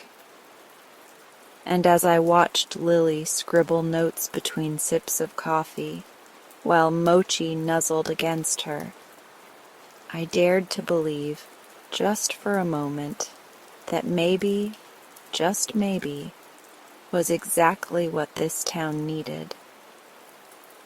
I never expected that running a dog-friendly cafe would be this much of an emotional roller coaster. Some mornings I wake up with an ache in my chest, dreading what the bank statements will reveal. Other times, like when I see Mrs. Henderson's wrinkled face light up as Biscuit clambers onto her lap, I feel like I've made something truly special. Carlos and I had been experimenting with our dog-themed menu, and it was paying off in smiles and Instagram photos. The Puppuccino Delights were a hit. Our peanut butter and carob Bark Scotty flew off the shelves, and our latest creation, the Golden Retriever Latte, topped with cinnamon swirls resembling a fluffy tail, was gaining traction. Still, the till wasn't ringing as much as it needed to. The rising cost of ingredients and rent made my stomach knot every time I sat down to do the books. Mrs. Henderson had become our most devoted regular. Every morning she shuffled in right when we unlocked the doors, as if Biscuit had set an internal alarm just for her. The little corgi, timid around most strangers, practically bounced toward her. The first time it happened, I was stunned. Biscuit had always been wary of new people, yet with Mrs. Henderson it was as if she'd found a long-lost friend.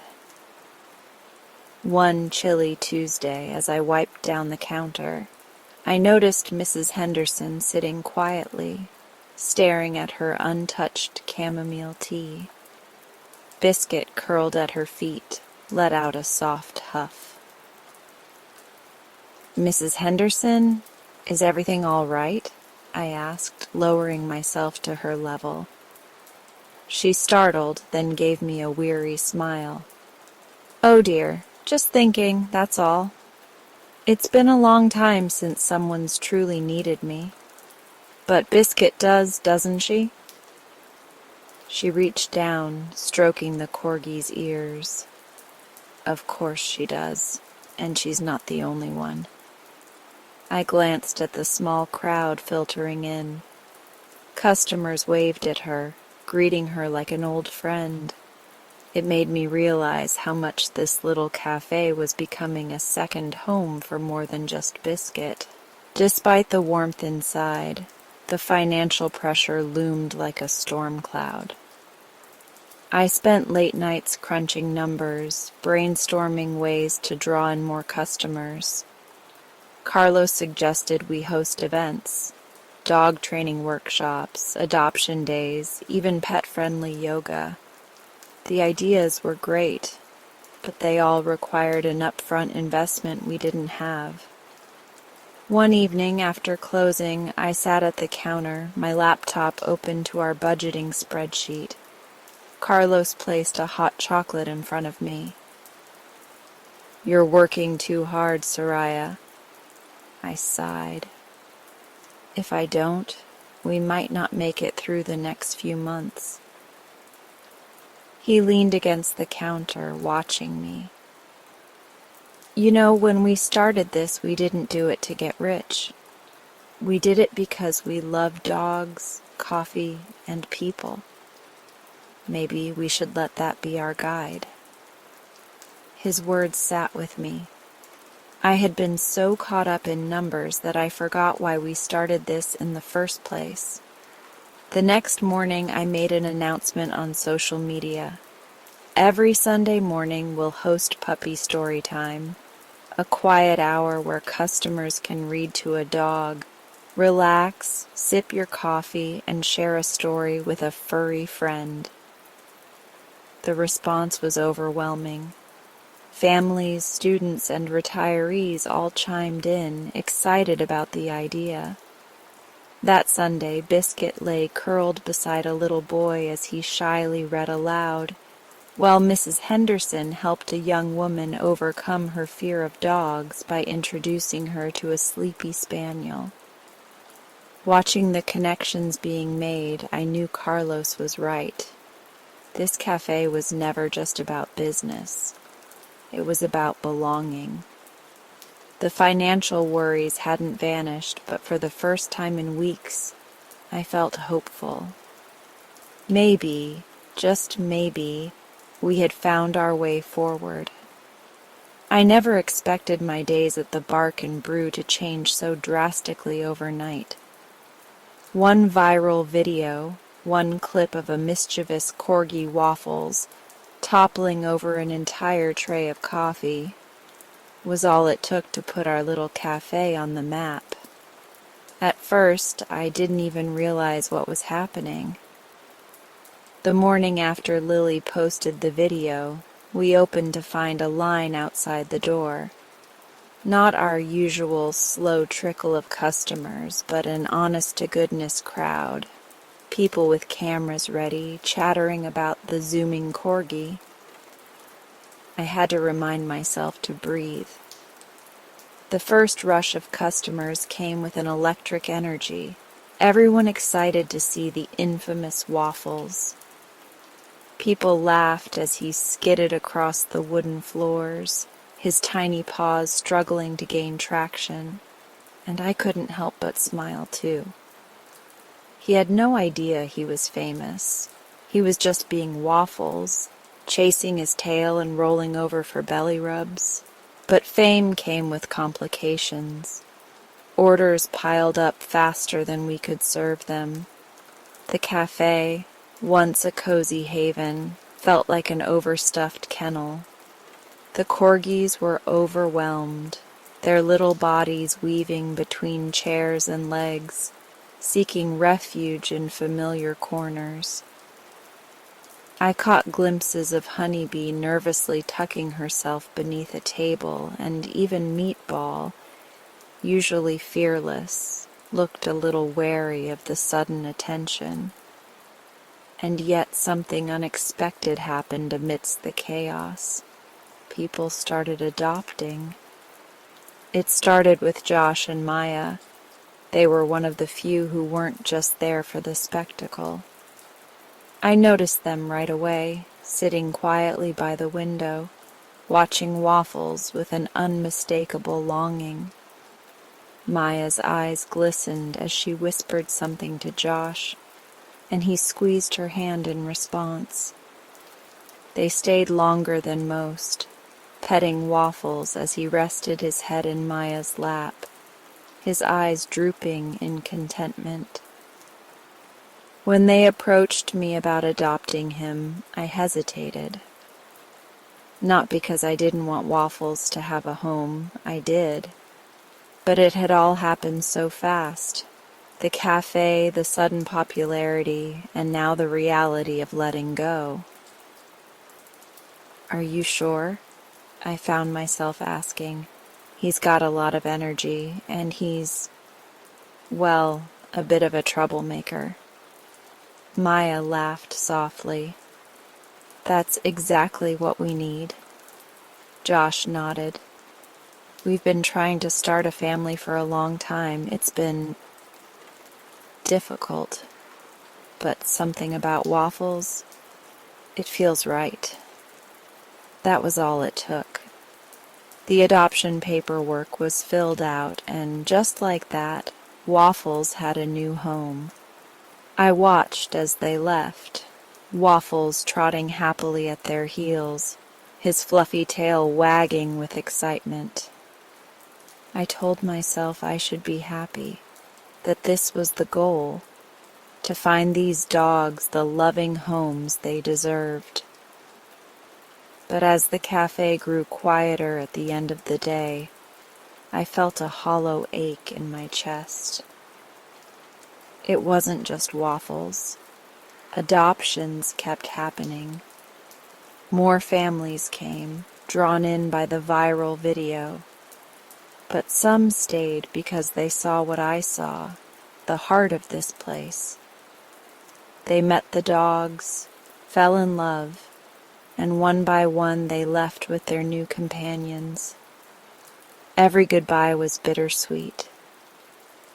I'd grown attached to each of them, their quirks, their habits, the way they'd curl up against my side after a long shift. I found myself lingering in the empty spaces where they once played, feeling their absence like a phantom weight. One evening, as I wiped down the counters, Lily sat beside me, nudging my arm. "You okay?" I sighed, setting down the rag. "Yeah, it's just... I didn't expect it to be this hard." Her expression softened. "It means you care." I smiled weakly. "Too much, maybe." She shook her head. "Not too much, just enough." I wanted to believe that. As the days passed, I tried to focus on the joy, the updates from new owners, the pictures they sent of the corgis settling into their new lives. Waffles curled up on a plush dog bed, his new name tag gleaming in the light.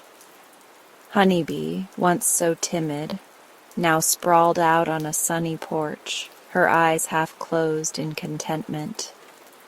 This was why we did it.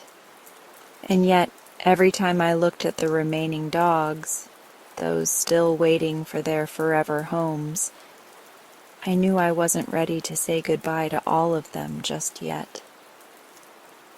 The bell jingled as I stepped into Bark and Brew, my cafe and second home. The morning rush had just settled, leaving behind the scent of cinnamon rolls and freshly brewed coffee.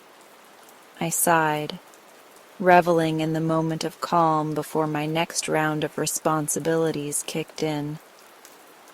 But my brief respite was shattered when I spotted Mr. Langley, the town's health inspector, standing stiffly near the counter. He was an older gentleman with sharp eyes that never missed a detail. His very presence sent a ripple of anxiety through me. I straightened my apron and walked over with a polite smile. "Good morning, Mr. Langley. To what do I owe the pleasure?" "Morning, Soraya." He adjusted his glasses and cleared his throat. "We've received a few complaints about sanitation concerns at your cafe. I need to conduct an inspection." My heart thudded. "Complaints?" I asked, my voice a shade higher than I intended. I take cleanliness very seriously. What kind of complaints? Some concerns about pet hair and food and improper waste disposal. You understand, of course, that a cafe serving both people and pets must meet the highest standards of hygiene. I nodded, swallowing down my nerves. "Of course. Please, take a look around. I have nothing to hide." As Mr. Langley moved methodically through the cafe, I trailed behind him, wringing my hands. He inspected the kitchen, tested the sinks, checked the refrigeration, and even ran a white glove over a few surfaces. My staff watched in silence, some pretending to work, others too tense to do much of anything. When he finally turned to me, clipboard in hand, he exhaled sharply. "I see you've put effort into maintaining cleanliness, Soraya, but there's still room for improvement. There are traces of pet dander in food prep areas, which is a major violation. You'll need to correct this immediately, or your license will be in jeopardy." I felt my stomach twist. "I'll do whatever it takes. Just give me a chance to fix this." He nodded. "I'll give you a follow-up inspection in 1 week. If everything meets standards, you'll be fine. If not, well, I don't need to say it, do I? I shook my head, forcing myself to stay composed. Thank you for the opportunity. I won't let you down. As soon as he left, I turned to my staff. Okay, everyone. We need to up our cleaning game. That means stricter food prep zones, deep cleaning every night, and an even better ventilation system to keep pet hair out of the kitchen. They all nodded in agreement, but I could see the worry on their faces. It was the same worry gnawing at my insides. Just as I was about to retreat into my office to think through solutions, the door banged open. Sam Dawson, my landlord, stormed in. His broad frame filled the doorway, his usual scowl even deeper than normal. Soraya, we need to talk. I sighed, bracing myself. What is it now, Mr. Dawson? This cafe was never meant to be a zoo, he snapped, waving a hand toward the dog-friendly seating area. The barking, the foot traffic, it's getting out of hand. I've got tenants in the apartments upstairs complaining about the noise. If this continues, I might have to reconsider your lease. My heart plummeted. Please, Mr. Dawson, I understand your concerns, but I've worked so hard to make this place successful. I'll find ways to reduce the noise. He crossed his arms, unimpressed. You have 30 days to fix it. Otherwise, I'll be forced to terminate your lease. I felt my legs go weak, but I managed to nod. Understood. I'll figure something out. As he stormed out, I sank into a chair, rubbing my temples. First the health inspection, now this. Everything I had worked for felt like it was hanging by a thread. I glanced around at the cafe, at the cozy corner where an elderly woman sipped her coffee beside her golden retriever, at the college student scratching behind her puppy's ears while studying, at the regulars who made this place a second home just as much as I did. I couldn't lose this. I wouldn't. Taking a deep breath, I pulled out my notebook and started listing possible solutions. It was time to fight for Bark and Brew, no matter what it took. The warmth of the cafe always felt like home, but never more so than in these past few days. Watching the community come together in ways I never expected had left me in awe. I stood behind the counter, my hands wrapped around a steaming mug of tea, observing the laughter and chatter that filled the space.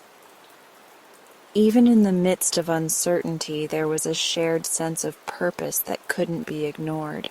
Ben had already set up a small station in the back corner, where he was offering free checkups to any dog that walked through our doors. It was endearing to see the way he handled each animal with care, reassuring anxious owners while examining wagging tails and twitching ears.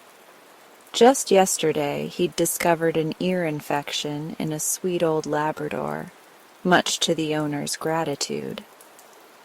Mrs. Henderson, with her signature flair for organizing, had turned the cafe into a hub of fundraising efforts. A large donation jar sat prominently by the register, already half full with bills and coins. Every penny counts, dear, she reminded me as she bustled past, clipboard in hand. She'd somehow convinced a handful of local artists to donate their work for an upcoming silent auction. The way she moved with such determination made me wonder how I ever doubted her ability to rally the neighborhood. Lily's article had been the final push we needed. She had a way with words that could tug at even the hardest of hearts. The piece wasn't just about the cafe. It was about connection, how a simple space like ours could bring people together, heal wounds, and even change lives. And, as if the article wasn't already heartwarming enough, she'd also made a confession. She had secretly adopted Mochi. The little terrier who had once been a fixture of the cafe, abandoned and wary of strangers, was now curled up in her arms in the photo that accompanied her words. Mr. Langley had read the article. That much was clear when he walked in earlier today with a knowing look in his eyes. He took a slow glance around the cafe, rubbing his chin before nodding slightly to himself. "It seems to me," he had said, "that there's something special happening here." I had braced myself for a warning, for some bureaucratic formality, but instead, he had offered something else entirely: guidance. He pointed out a few areas where we could adjust things to be more compliant, suggested a way forward that wouldn't mean shutting our doors. It was the kind of support I hadn't realized I needed, and for the first time in weeks, I felt like I could breathe a little easier. Even Sam, who had been one of the cafe's biggest critics, was beginning to soften. I caught her lingering near the doorway today, watching as a group of children played with a golden retriever by the fireplace. She didn't say much, but the hesitation in her stance spoke volumes. I wondered if maybe, just maybe, she was starting to see the cafe through a different lens. As I looked around at everything and everyone that had come together, I felt a swell of emotion rise in my chest. This place had started as a dream, a small idea that I wasn't even sure would last. But now it was clear. It wasn't just my dream anymore. It belonged to all of us. The sound of the bell above the door jingled, pulling me from my thoughts. A new customer walked in, looking around curiously. I smiled, ready to welcome them. Because no matter what came next, one thing was certain. We weren't alone in this. And with the community by our side, the cafe would always have a future. I never imagined my life would lead me here, standing at the heart of something bigger than myself. What started as a small cafe with a love for corgis has now blossomed into a true home for both people and pups alike. The Corgi Cafe has become a cornerstone of our town, a warm and bustling haven where laughter and paws patter in equal measure. The journey had not been easy, but every challenge was worth it. Every corgi that found a home, every regular who walked through our doors with a smile, every moment of joy shared over cups of coffee made the struggle seem like a distant memory. I had fought for this place, pouring my heart into it, and now it stood as proof that passion and perseverance could truly build something beautiful. With each passing day, the cafe's magic only grew. More corgis found their forever families, and our community expanded in ways I never expected. People who once came just to pet a dog or grab a latte now stayed for hours, forging friendships that I knew would last a lifetime. The Corgi Cafe was no longer just mine. It belonged to everyone who walked through its doors. Sam finally saw it too. He had once been skeptical, unsure if the cafe would last, but as he watched the joy it brought to the town, his heart softened. When he slid the lease renewal across the counter, I felt my breath hitch. It was official. I would not have to say goodbye. This place, this home, was mine to keep. I looked up at Sam, my heart swelling with gratitude, and he simply smiled, as if to say I had done it. But not alone.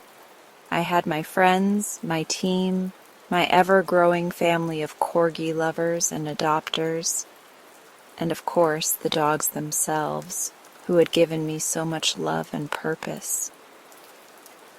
As I watched the cafe fill with life, with new families forming and old friends reconnecting, I knew deep in my soul I was exactly where I was meant to be.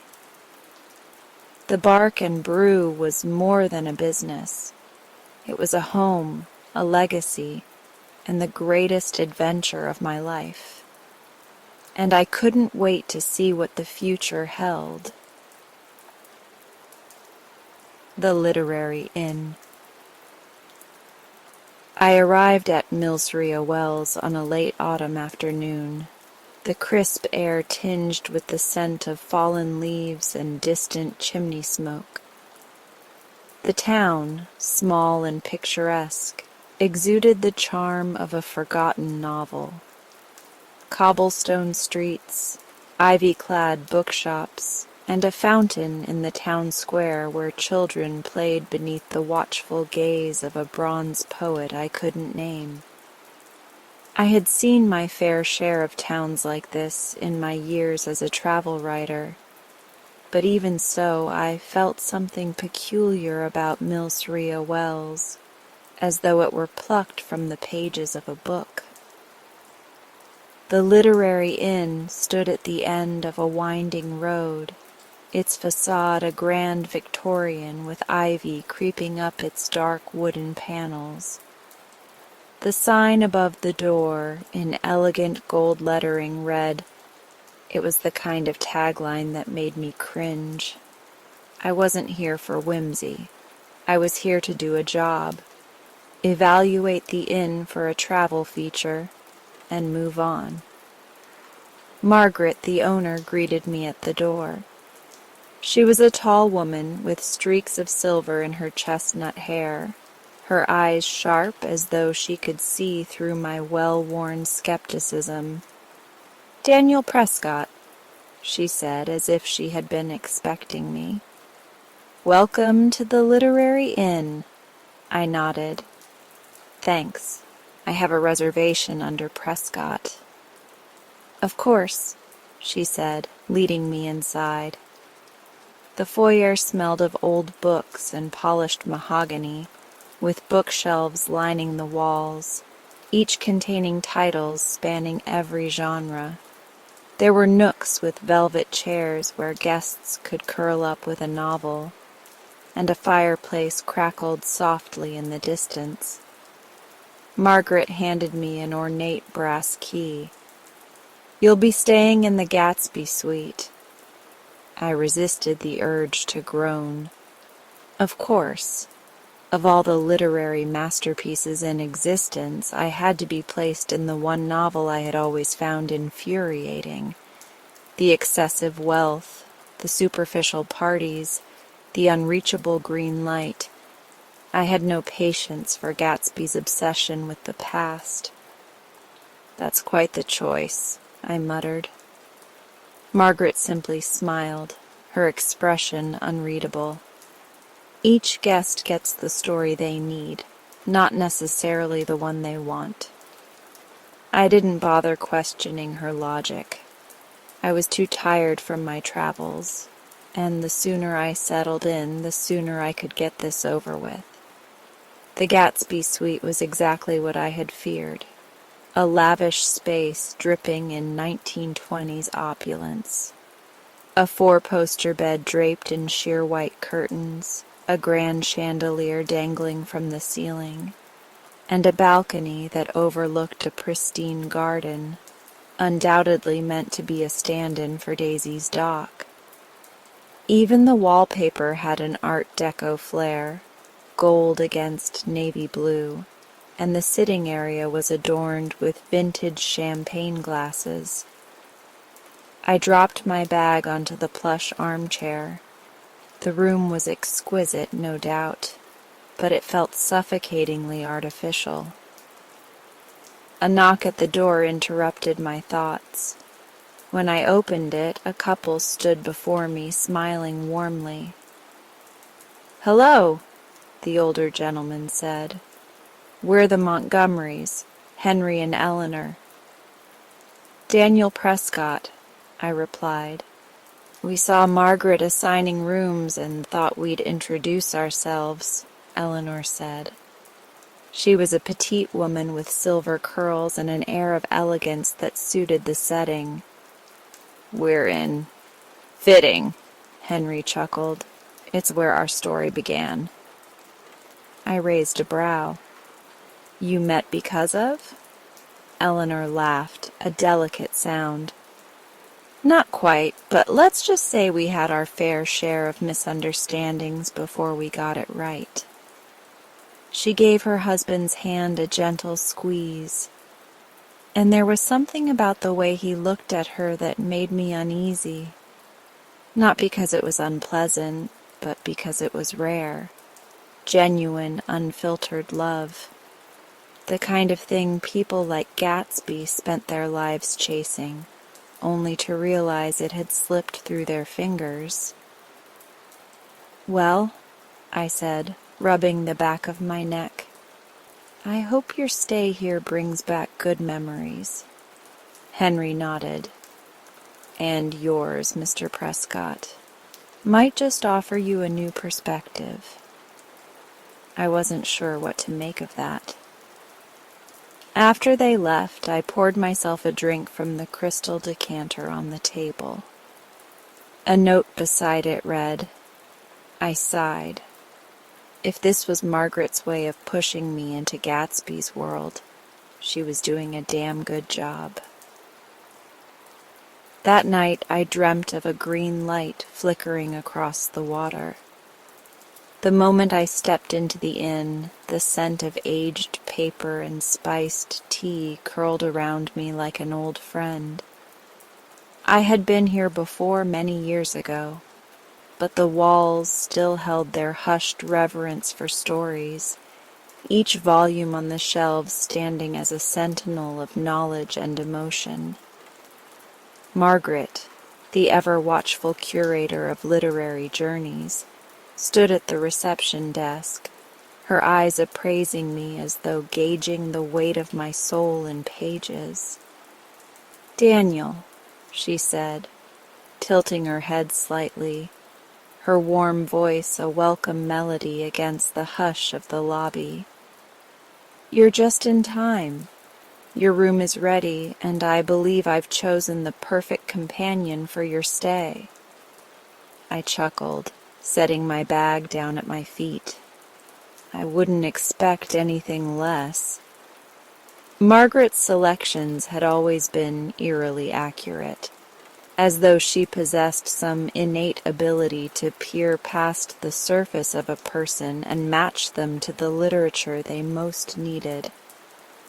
When I had last visited, she had placed in my hands a tale of patience, revenge, and the careful unwinding of fate. It had been a lifeline at the time. This time she slid a novel across the counter, her expression unreadable.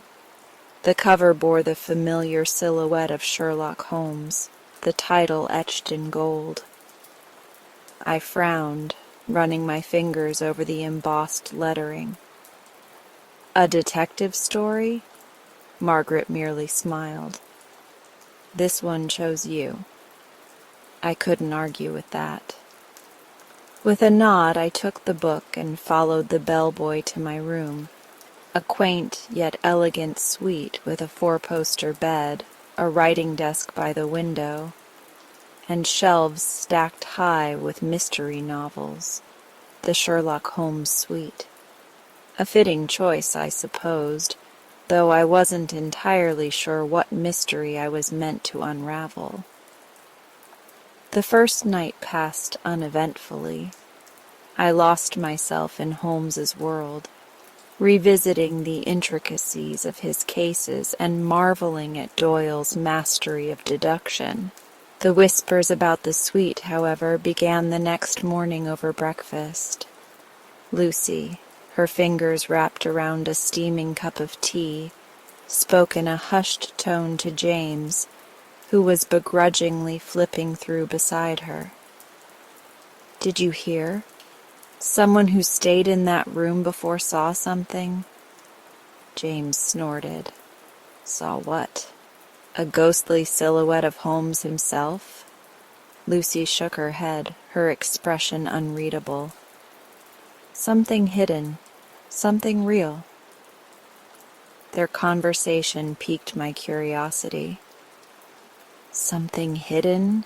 I echoed, setting down my fork. "Like what?" Lucy glanced around before lowering her voice. "A guest a few months ago said they found a letter, an old one, tucked inside one of the books, but before they could show anyone, it disappeared." James rolled his eyes. "Sounds like a fabrication." Margaret, who had been quietly overseeing the breakfast service, merely smiled from the corner. Mysteries have a way of finding the right readers. The weight of her words lingered as I returned to my room, curiosity blooming like ink on a page. If a letter had once been found, there was a chance it remained, hidden in the folds of literature, waiting to be unearthed. I spent the afternoon combing through the bookshelves, running my fingers along spines, flipping through pages in search of something that didn't belong.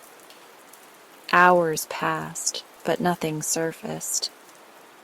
It was only when I leaned back, exhaling in mild frustration, that I noticed it. A faint indentation on the wooden panel behind the middle shelf. Heart-pounding, I pressed against it. The panel gave way with a soft click. Behind it, nestled in the shallow cavity, lay a single envelope, yellowed with age, its edges softened by time. My breath hitched as I carefully pulled it free, the weight of it significant despite its fragile appearance. The inked scrawl across the front bore no name, only the date. I hesitated. What had I just uncovered? A forgotten correspondence? A secret never meant to be found? With a deep breath, I slid my finger under the seal and opened the letter. The words inside were written in a hurried script, the ink smudged in places. As I read, a chill crawled up my spine. "To whomever finds this, know that I have tried to tell the truth, but they would not listen. The evidence is here, hidden where only the keenest eyes may find it. Beware the one who watches, for they guard their secret with desperation. If you value justice, follow the clues." My pulse quickened. The words felt urgent, pressing, as though the writer had feared discovery even as they penned them. I stared at the letter, the weight of its message settling heavily upon me. Was this the mystery Margaret had known I would uncover? Had she anticipated this moment, leading me to this very discovery? A creak echoed from the hallway. I turned sharply, the letter clutched in my hand. Was someone watching? I remember the moment Artie Caldwell walked into the Literary Inn. He carried himself like a man who had seen too much but still found amusement in life's ironies. Margaret, always the one for dramatics. had a knowing gleam in her eye when she handed him the key to room 221B. It was meant as a joke, a little nudge of destiny, placing a former detective in the Sherlock Holmes suite. Artie chuckled and accepted the room without argument. I wonder if he would have laughed had he known what that night had in store for him. The storm arrived just after dinner, rolling in with an eerie swiftness, like an actor taking his mark on stage. Rain lashed at the windows, and lightning illuminated the sky in violent flashes. Inside, the inn was cast into a cozy gloom, save for the candlelight Margaret had wisely scattered about. It was on such a night that Artie found the newspaper clipping. That much he told me later, in hushed tones, when the weight of what he had uncovered pressed heavy on him. The power outage didn't alarm anyone. It happened often enough during storms like these. I was tending to the front desk when Artie came down, newspaper in hand, a contemplative frown on his face. "Daniel," he said, "how long have you been working here?" "8 years," I replied. "Why?"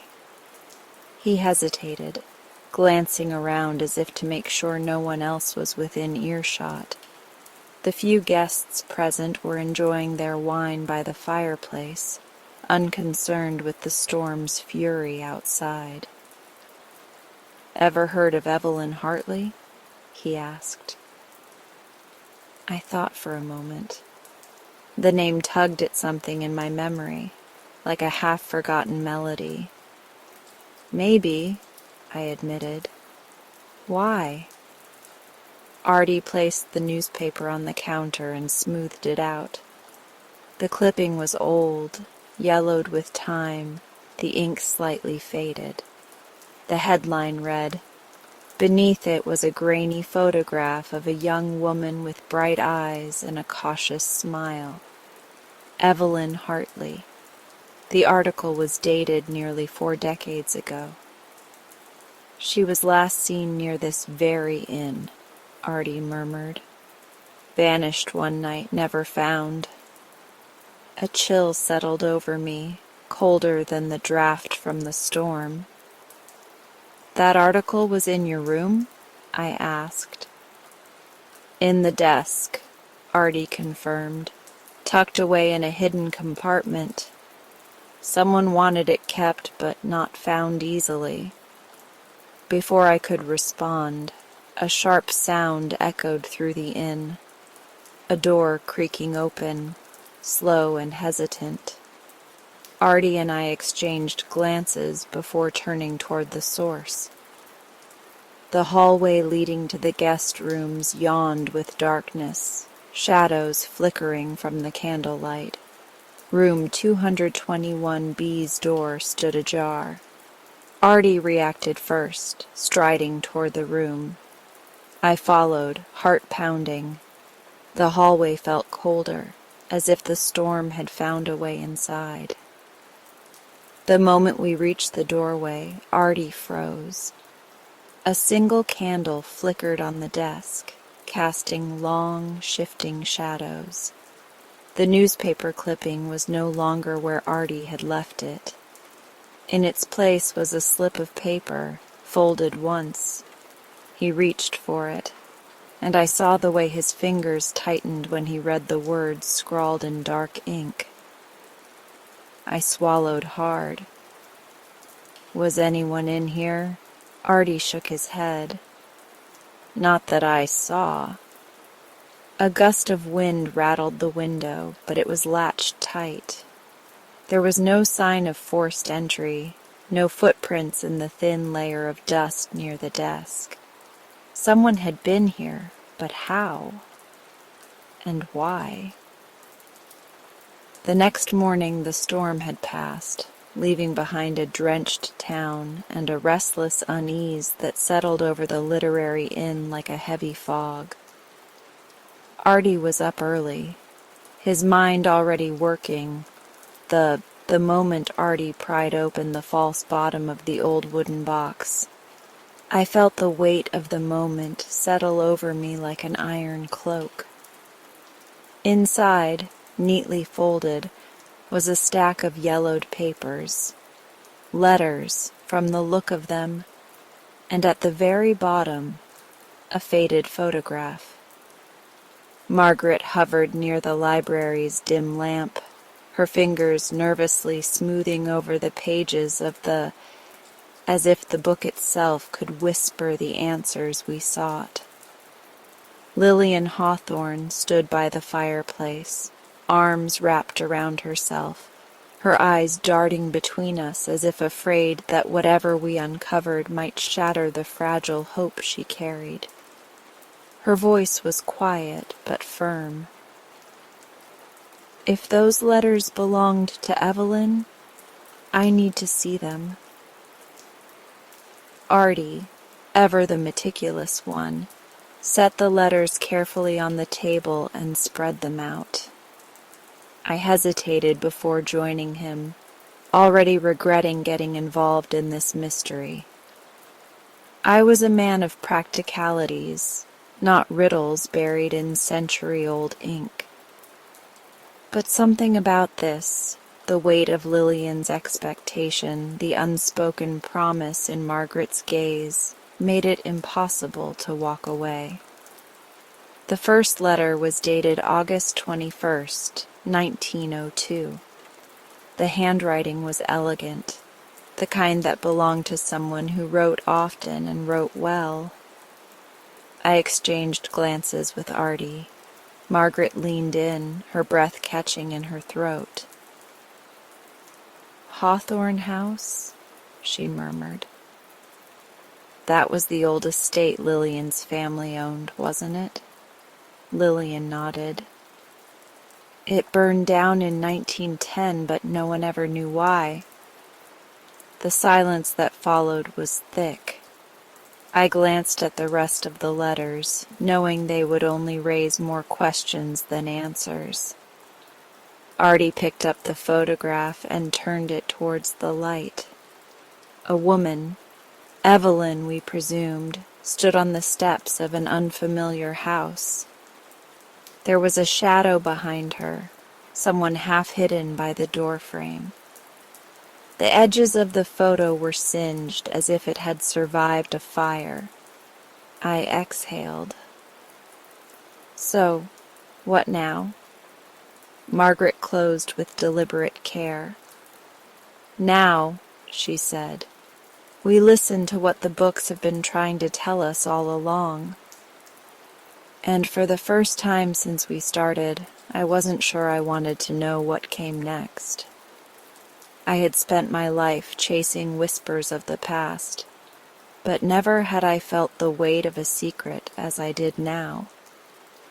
Standing in the dim glow of Margaret's sitting room, my fingers still tingled from the brittle touch of the hidden clue. A slip of parchment pressed into the lining of a century-old copy of. The ink had faded, but the name scrawled across it was unmistakable. Artie paced before me, his brows furrowed in concentration. The Sherlock Holmes suite had provided us with breadcrumbs, but it was this sliver of history, this last tether to a girl lost to time, that sent shivers down my spine. I turned the parchment over, but there was nothing else, no explanation, no address. Just a name that had haunted the town for decades. Margaret, ever the composed innkeeper, set down her tea with a deliberate.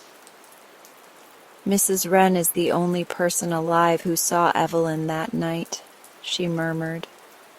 If anyone holds the missing piece, it's her. I didn't need more encouragement. With the slip of paper in my pocket, I was out the door before I had a chance to second-guess myself. Artie followed, his usual easy stride now purposeful, tense. The cobbled streets of our quiet town felt different tonight.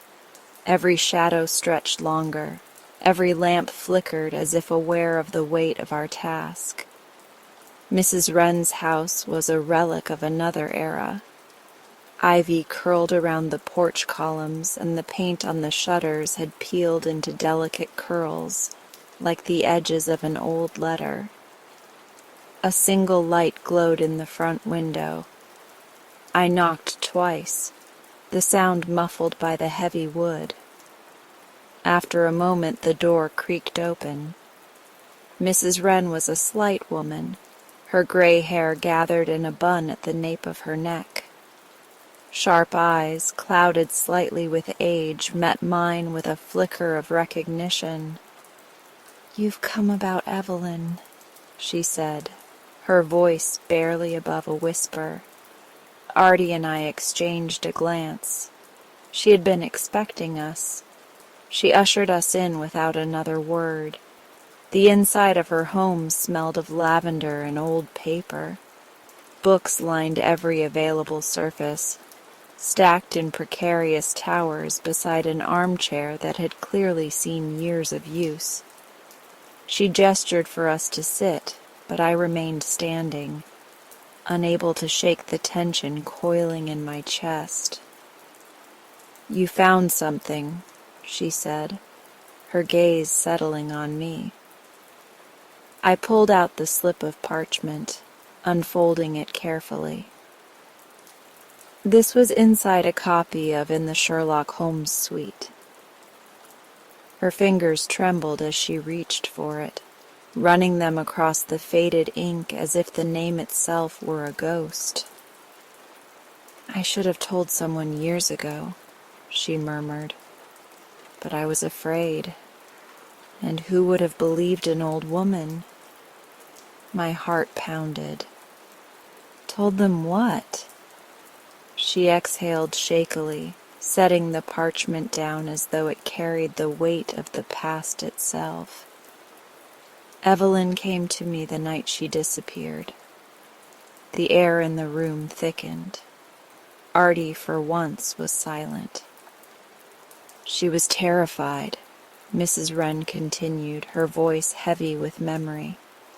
"She ran through my door, pale as a ghost, said someone was following her." She hesitated, pressing a hand to her chest. "A man." I leaned forward. "Did she say who?" Mrs. Wren shook her head. She could barely speak. I gave her tea, tried to calm her down, but she kept looking out the window, flinching at every sound. Her voice wavered. "And then she was gone." "What do you mean, gone?" Artie finally spoke, his voice a sharp contrast to the hush of the room. Mrs. Wren's hands tightened around the fabric of her skirt. I left her for a moment to fetch a blanket. When I returned, the front door was open. She was nowhere to be found. The weight in my chest grew heavier. "And you never told anyone?" Tears welled in her eyes. "I was afraid," she whispered. "Afraid of what they'd say. Of what I might have seen." "What do you mean?" I pressed. She hesitated before answering, as if dredging up the memory cost her a great deal. The street was empty, but I swear just before she disappeared I saw a shadow move across the window, and I heard something, a whistle, low, deliberate. A chill raced down my spine. Artie frowned. "A whistle?" She nodded slowly.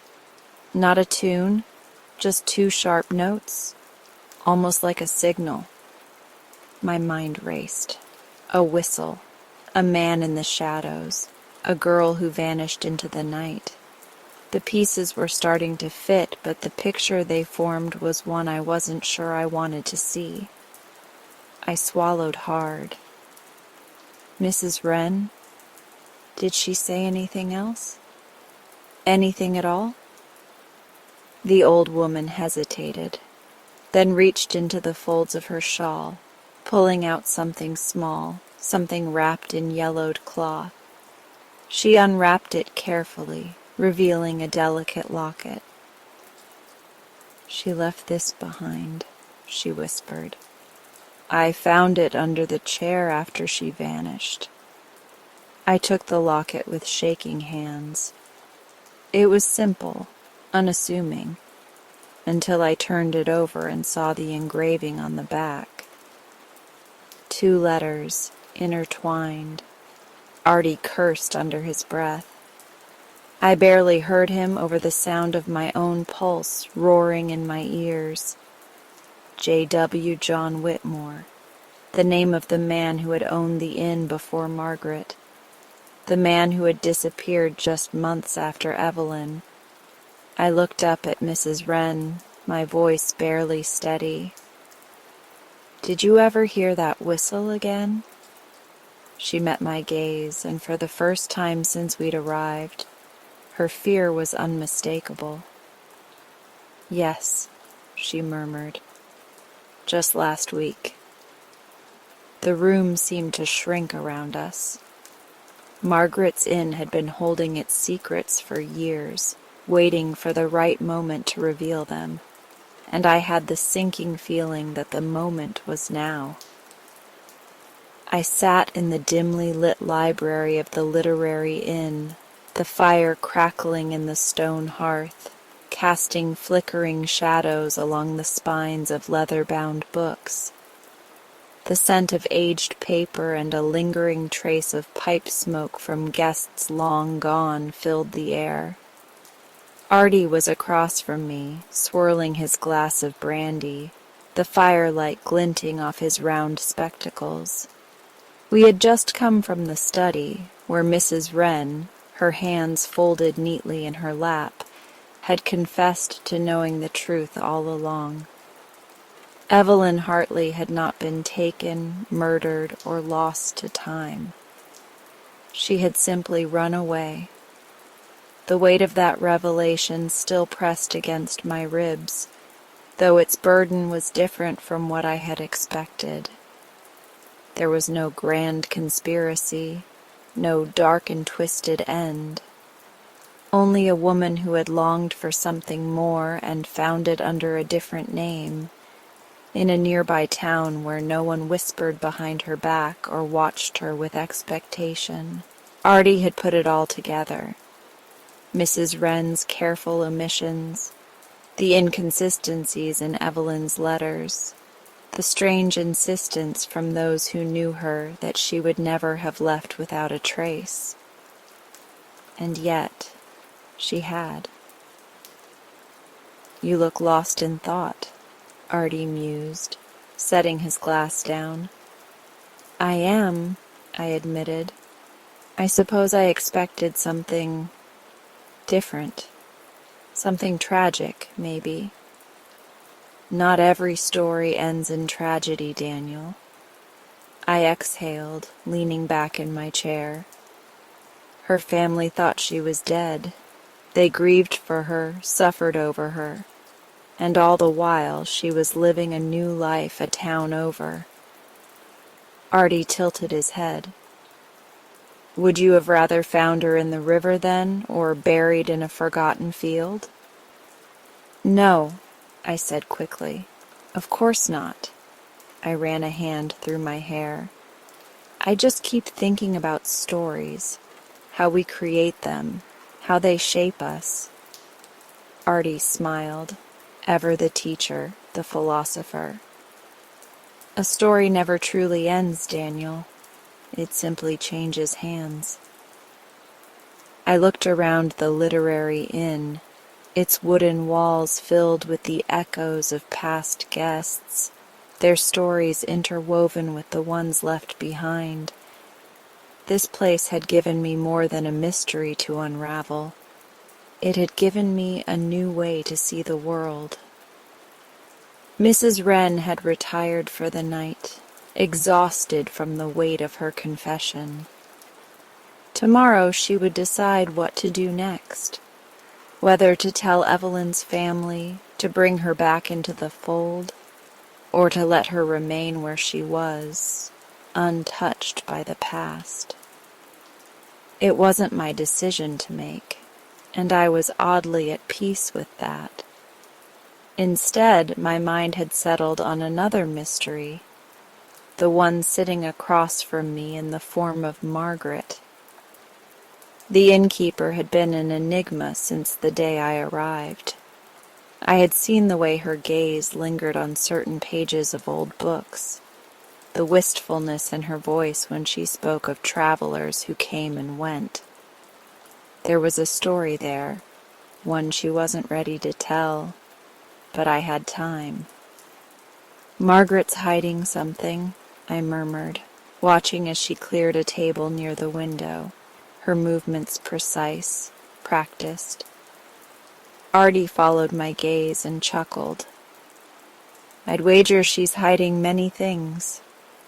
I turned to him. "I think I'll stay a little longer." His brows lifted in amusement. "And here I thought you were eager to leave, to return to the world beyond these walls."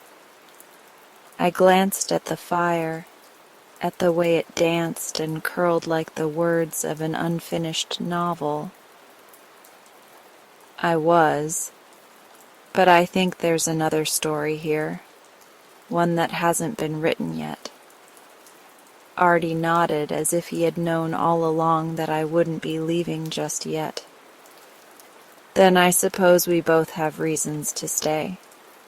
The literary inn had given me something I hadn't realized I was searching for, a purpose beyond solving a case, beyond simply moving from one place to another. It had reminded me that stories weren't just words on a page. They were lives, choices, the spaces between what is known and what is imagined. And perhaps in this place of ink and memory, I would find my own story waiting to be told. The mistletoe mailbox. The moment I stepped out of my car and onto the cobblestone streets of Evergreen Falls, I felt like I had entered a Christmas postcard. Snowflakes drifted gently from the sky. The scent of pine and cinnamon hung in the air, and twinkling fairy lights adorned the trees lining the town square. It was my first day in this charming little town, and already I was enchanted. I was here to start fresh. Leaving the bustling city behind, I had taken a job as a columnist for the Evergreen Gazette. My first assignment? A feel-good holiday piece about the town's beloved traditions. I had only heard bits and pieces about what made Evergreen Falls so special during Christmas time, but I was eager to uncover it all. As I made my way toward the Gazette's office, my gaze landed on something unexpected, a bright red mailbox sitting in the middle of the town square. It wasn't just any mailbox. It was beautifully decorated with gold trim, painted holly leaves, and a sign that read, "Mistletoe Mailbox." Curious, I stepped closer. A small plaque on the side read, Intrigued, I glanced around, wondering if anyone nearby knew its story. "Excuse me," I said, approaching a woman arranging a Christmas wreath on a shop door. "Can you tell me about that mailbox?" The woman turned with a warm smile. "Ah, the mistletoe mailbox. It just appeared one morning at the beginning of December a few years ago. No one knows who put it there, but people started leaving letters inside. Holiday wishes, notes of gratitude, even confessions. Somehow they always seem to find the right recipient." My interest was immediately piqued. No one knows who put it there? She shook her head. It's one of Evergreen Fall's little mysteries. Every year the mailbox arrives like clockwork, and by New Year's it disappears. But while it's here, it spreads nothing but joy. I stared at the mailbox, my journalist instincts kicking in. A secret mailbox delivering heartfelt messages during the holiday season. This was more than just a small-town tradition. It was a story waiting to be told. That night, after settling into my cozy rental cottage, I returned to the town square. The mailbox gleamed under the streetlights, its presence almost magical against the snowy backdrop. I hesitated for only a moment before lifting the lid and peeking inside. A handful of envelopes sat neatly stacked inside, each one carefully sealed. My fingers itched to open them, but that wasn't my place. Instead, I made a silent promise. I would find out who was behind the mistletoe mailbox. Over the next few days, I spoke to shop owners, longtime residents, and even the mayor. Everyone had a theory. Some believed it was the work of a secret benefactor, someone spreading Christmas cheer anonymously. Others thought it might be a tradition started by a family long ago. A few even whispered about old town legends, mysterious figures who appeared only during the holiday season to bring people together. Despite my questions, no one had concrete answers. The mystery remained intact. Then something unexpected happened. One evening, as I walked through the square, I noticed a fresh envelope peeking out from the mailbox. Glancing around to make sure no one was watching, I carefully lifted it and read the name on the front. My breath hitched. A letter addressed to me? But how? I hadn't told anyone I was investigating the mailbox, and I certainly hadn't left a letter of my own. Heart pounding, I opened the envelope. Inside was a simple handwritten note. No signature, no clue as to who had written it. A shiver ran down my spine, not from the cold, but from the thrill of the unknown. Whoever was behind the mistletoe mailbox knew I was searching for answers, and now, it seemed, they were watching me too. The mystery had just deepened, and I was more determined than ever to uncover the truth. The crisp December air nipped at my cheeks as I approached the little red mailbox, its surface dusted with a fine layer of snow. The sight of it had become a comfort to me over the past few weeks, a symbol of something beyond our everyday lives, something magical. Each letter placed inside seemed to spark a ripple effect of hope, lifting the spirits of those who needed it most. I opened the mailbox with a gentle tug, my gloved fingers brushing against the cold metal. Inside, several envelopes sat, some decorated with bright stickers, others with neat cursive handwriting. The anticipation that always built in my chest before reading them never lessened. One by one, I unfolded the letters, letting their words seep into me like warmth from a fire. Ethan Rivers, the town's once promising musician who had almost given up on his dream, had received another anonymous note today. I recognized the same flowing script as before. My heart swelled.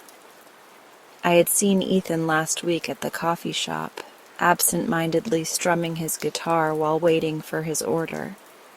His music had been filled with longing, but there was something else there now, a quiet persistence. Whoever had been encouraging him through these letters was making a difference. The next letter was for Sam, the single mother whose little boy Benji was convinced the mailbox carried Christmas magic. She had shared a story of her late husband with me once, her voice soft with nostalgia. Since his passing, the holiday season had lost its spark for her, but today's letter held words that might help rekindle it. I could almost picture her face as she read it. I imagined Benji's eyes lighting up, the way they always did when he talked about Santa and Christmas miracles. Maybe this letter would be enough to make her leave one of her own, to reach out to whatever force was behind these messages. As I sifted through the rest, I couldn't help but wonder about the mailbox itself. Who had started it? Why did these letters keep appearing? Always meant for the right person at the right time. I hadn't spoken about it to anyone, fearing that trying to solve the mystery would take away from its magic. But a part of me longed to know, because as much as I delivered these messages of hope, I wasn't immune to needing one myself. Tucking the letters into my coat, I turned back toward town, my thoughts swirling like the snowflakes around me. If the mailbox could help others, could it help me too? Could it answer the question I hadn't dared to put into words? I glanced back at the mailbox, then hesitated. On an impulse, I reached into my bag, pulled out a small slip of paper, and wrote the words that had been lingering in my heart for too long. I folded the paper, my fingers trembling slightly, and placed it inside. The moment the door clicked shut, a strange sense of relief washed over me. I wasn't sure what I expected, if anything. But as I walked away, I felt lighter, as if the burden of my unspoken question had been shared with the wind, carried off into the unknown. Maybe, just maybe, the mailbox would have an answer for me too. The morning air carried a crisp scent of autumn, the golden hues of the leaves painting the world in shades of nostalgia. I clutched Maggie's letter in my hands, reading it once more, letting the words settle deep in my heart. There was something about lost love that carried a different kind of ache, one filled with regret, with the endless what-ifs that could haunt a person for a lifetime. Maggie had written about Henry with such tenderness, recalling their stolen moments under the oak tree in her parents' backyard, the way he used to hum absent-mindedly when nervous, the way his eyes had lit up when he spoke about the future. But life had pulled them apart, and time had sealed the fate of their love, until now. Fate. I had never given it much thought before, but as I sat by the old mailbox, now my personal portal to the past, I couldn't shake the feeling that something larger than coincidence was at work here. It wasn't just letters. It was lives, memories, second chances. I pulled out another letter, one I had read just the day before, written by Henry. He had spoken of a love that had slipped through his fingers, a love he had never truly let go of. He never mentioned her name, but he didn't have to. I knew. A strange sense of urgency took root in me. These letters weren't simply remnants of old memories. They were pleas to the universe, cries of longing from two souls who had once belonged together. And maybe, just maybe, it was up to me to do something about it. Determined, I decided to find out more about Maggie and Henry. With only first names, it wasn't going to be easy, but I had an entire town filled with history, with people who knew one another's stories. I started at the library, combing through old newspapers, hoping to find anything that could lead me to either of them. The librarian, Mrs. Porter, a woman in her 70s with an uncanny ability to remember details, was my first lead. "Honey, you said Maggie and Henry?" she asked, adjusting her glasses as she flipped through an old town registry. "There was a Henry Williams who used to work at the post office back in the day, and I seem to recall a Maggie Thompson, now Maggie Sullivan, who used to run the town's bookstore. Could be them."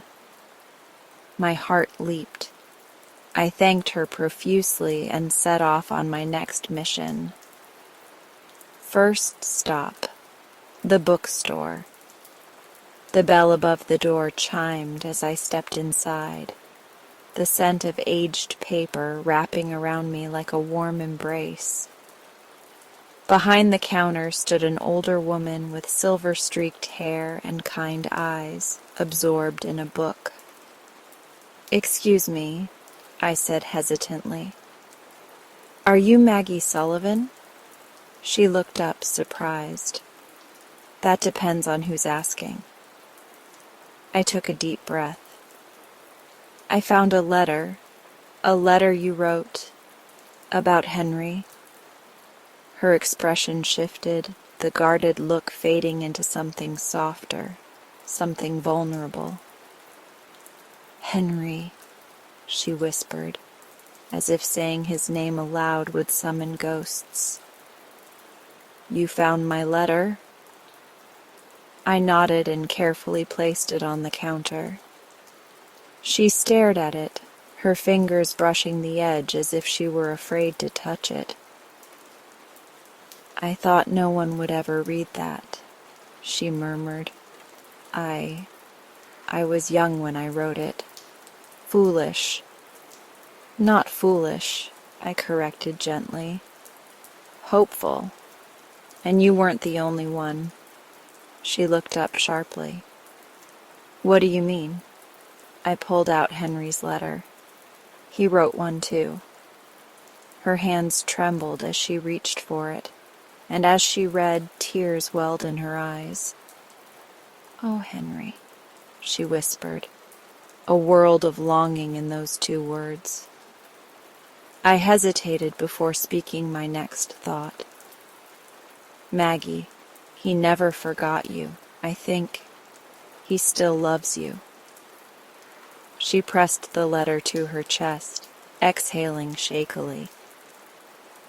"I don't even know where he is now. What if it's too late?" "It's never too late," I said. "I'll find him." With Maggie's encouragement and a heart full of purpose, I tracked down Henry's last known address, which Mrs. Porter helped me find in the town records. It led me to a quaint house just outside of town, tucked behind an orchard, where the air smelled of apples and earth. I knocked, and after a few moments the door creaked open. Henry was older now, of course. His once dark hair now silvered, but his eyes, the same deep brown that Maggie had described, still held warmth. "Can I help you?" he asked. I smiled, pulling out the letter. "I think you've been waiting for this." As he read, his lips parted slightly, his grip on the paper tightening. When he finally looked up, his voice was barely a whisper. "Maggie?" "She's waiting for you," I said. "If you're ready." For the first time I saw it, the spark of hope, the kind that defied years and distance. Henry straightened his shoulders, a man stepping forward into the past he had once thought lost.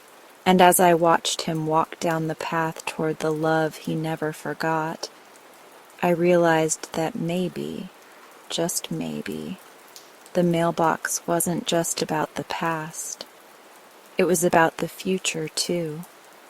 A future where love, no matter how long lost, could always find its way home. I stood in my kitchen, the envelope trembling slightly in my hands as I read the words again. The confession was written with such sincerity, each line etched with unspoken emotions. Whoever had written it spoke of watching me from afar, admiring my laughter, my kindness, the way I always stopped to help someone in need. They described moments I hadn't even realized were significant, like the time I knelt in the snow to help a little boy tie his boots, or the evening I hummed carols while decorating the community center's tree. My heart fluttered at the idea of someone seeing me this way, noticing the little things. But just as quickly, doubt crept in. This wasn't the first anonymous letter I had received. Since I'd started this tradition of leaving notes in the town's Christmas confession mailbox, I'd found plenty of sweet words from secret admirers. Yet no one had ever stepped forward. I sighed, folding the letter and tucking it back into the envelope. "Don't be ridiculous, Holly," I muttered to myself. "It's just a bit of holiday fun." Still, as I made my way to the cafe that morning, the letter was all I could think about.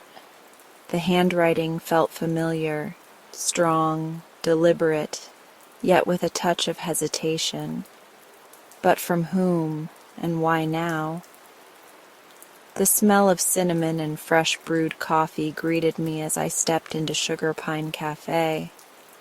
The place was bustling, filled with the usual morning crowd.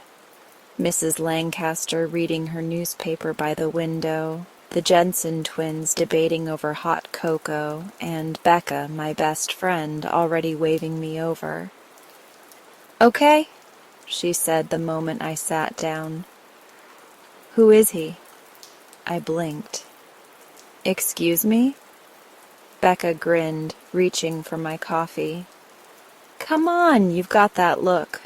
The one that says a certain letter has you all flustered." I sighed, knowing there was no use hiding it. I pulled the letter from my purse and slid it across the table. Becca skimmed it quickly, her eyes widening as she read. "Holly," she breathed. This is different. This isn't just some playful note. This is a real confession." I swallowed. "I know." Becca's gaze flicked up, scanning the cafe. I followed her line of sight and found Noah Jensen standing behind the counter, chatting with his brother. A sudden warmth filled my chest. Noah had always been kind, steady, a comforting presence in town. He was the type of man who fixed leaky roofs without being asked, who built the most beautiful cribs for every new baby born in town. The thought was absurd, and yet... Becca nudged me. "What if it's him?" I nearly choked on my coffee. "Noah? No way." She smirked. "Why not? He's been acting different lately."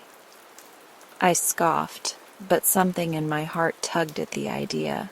I'd known Noah for years, and we'd always had an easy friendship. Could there be something more? Before I could spiral further, Becca straightened in her seat. "Oh, look. Here he comes. My pulse quickened as Noah approached, his ever-present warm smile in place. Morning, ladies. Need a refill? Becca slid her mug toward him. Sure, but Holly has something to ask you first. I shot her a glare, but Noah only raised an amused brow. Oh, I fumbled, unsure of what to say. I couldn't just blurt out, "Hey, did you write me a love letter?" Instead, I went with, "You ever put something in the Christmas confession mailbox?" Noah hesitated just for a second before shaking his head. Can't say I have. My heart sank, though I wasn't sure why. Oh, just curious. He nodded, refilled Becca's mug, and disappeared behind the counter again. Becca leaned in. That was suspicious. I rolled my eyes. You see what you want to see. But later that evening, as I reread the letter by the soft glow of my Christmas tree, I found myself wondering, what if Becca was right? What if the person who wrote this was closer than I ever realized? And more importantly, did I want to know? I had thought I knew who started the mistletoe mailbox. Every clue, every whispered hint had led me down a winding road of possibilities until I found myself standing before Reverend Thomas in the small, warmly lit chapel. The scent of pine and melting candle wax filled the air, wrapping around me like a memory I couldn't quite place. I wish I could give you the answer you're looking for, Holly, Reverend Thomas said, his voice gentle yet firm. But the truth is, the mistletoe mailbox wasn't the work of just one person. It was an idea born out of kindness, something the whole town had a hand in. I sat back in the worn pew, my breath catching as I processed his words. So there's no single founder? No mysterious benefactor who placed the first letter? He shook his head. Not exactly. But I can tell you this. Whoever placed the first letter had something special in mind. Something personal. A chill ran down my spine. The first letter. I had seen so many since returning to town, but I had never stopped to think about the very first one. Do you know what it said? I asked hesitantly. Reverend Thomas nodded. It was a letter of hope, left there years ago, and it wasn't just a message to spread holiday cheer. It was meant for someone in particular, someone who needed it. My pulse quickened. Who? You. The word hung in the air between us, thick with meaning, heavy with the weight of the past. My throat tightened as memories I had locked away threatened to surface. Me? I managed to whisper. But how? Reverend Thomas leaned forward, his expression kind. Do you remember the winter your mother fell ill? The way you struggled to hold on to the magic of the season despite everything? Someone saw that, Holly. Someone wanted to remind you that love and kindness still existed, even in the darkest moments. I felt my fingers tremble as I gripped the edge of the pew. I had been 13 when my mother had gotten sick. That winter had been a blur of whispered prayers and worried glances. My father had done his best, but the warmth that had once filled our home had been replaced by the sterile scent of medicine and the hush of uncertainty. I swallowed hard. Who left it? Reverend Thomas gave a small, knowing smile. I think that's something you might want to discover on your own. But I will tell you this. Sometimes the smallest acts of kindness have the biggest impact. And sometimes the people we least expect are the ones who carry our hearts the longest. I left the chapel feeling unsteady, my thoughts a storm of emotions. The mistletoe mailbox wasn't just a town tradition, it was personal. Someone had seen me, truly seen me, in a moment when I had felt invisible. And now I had to find out who. I shivered as the crisp December air brushed against my cheeks, my breath swirling into the night like a whispered wish. Evergreen Falls had never looked more beautiful. The entire town square glowed beneath a canopy of twinkling lights, the snow-covered ground reflecting the soft luminescence of lanterns. The mistletoe mailbox stood proudly in the center of it all, a symbol of hope, of love, of the stories that had unknowingly bound us together. Tonight, Christmas Eve, we were here to celebrate those stories. I stepped onto the makeshift stage, heart hammering in my chest, and cleared my throat. The crowd hushed, their faces alight with anticipation. I held a handful of letters, anonymous messages that had found their way into the mistletoe mailbox over the past month. Some had been read in private, cherished, and tucked away in hearts. Others had remained a mystery until now. I glanced at the first letter and smiled. "This one," I began, my voice steady despite the emotions surging within me, "is from someone who never lost faith in love." Maggie and Henry stood near the front, hands clasped tightly. Everyone in town knew their story. High school sweethearts who had drifted apart only to find their way back through letters left in the mistletoe mailbox. Maggie had confessed her lingering love, and Henry, unaware she had penned the words, had written his own letter about the one who had gotten away. Fate, or perhaps Christmas magic, had intervened.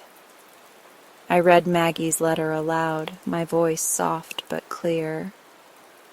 "If you ever wonder if love can last through years apart, if the heart can still recognize the one it belongs to even after so much time, I hope you find your answer. I never stopped loving you."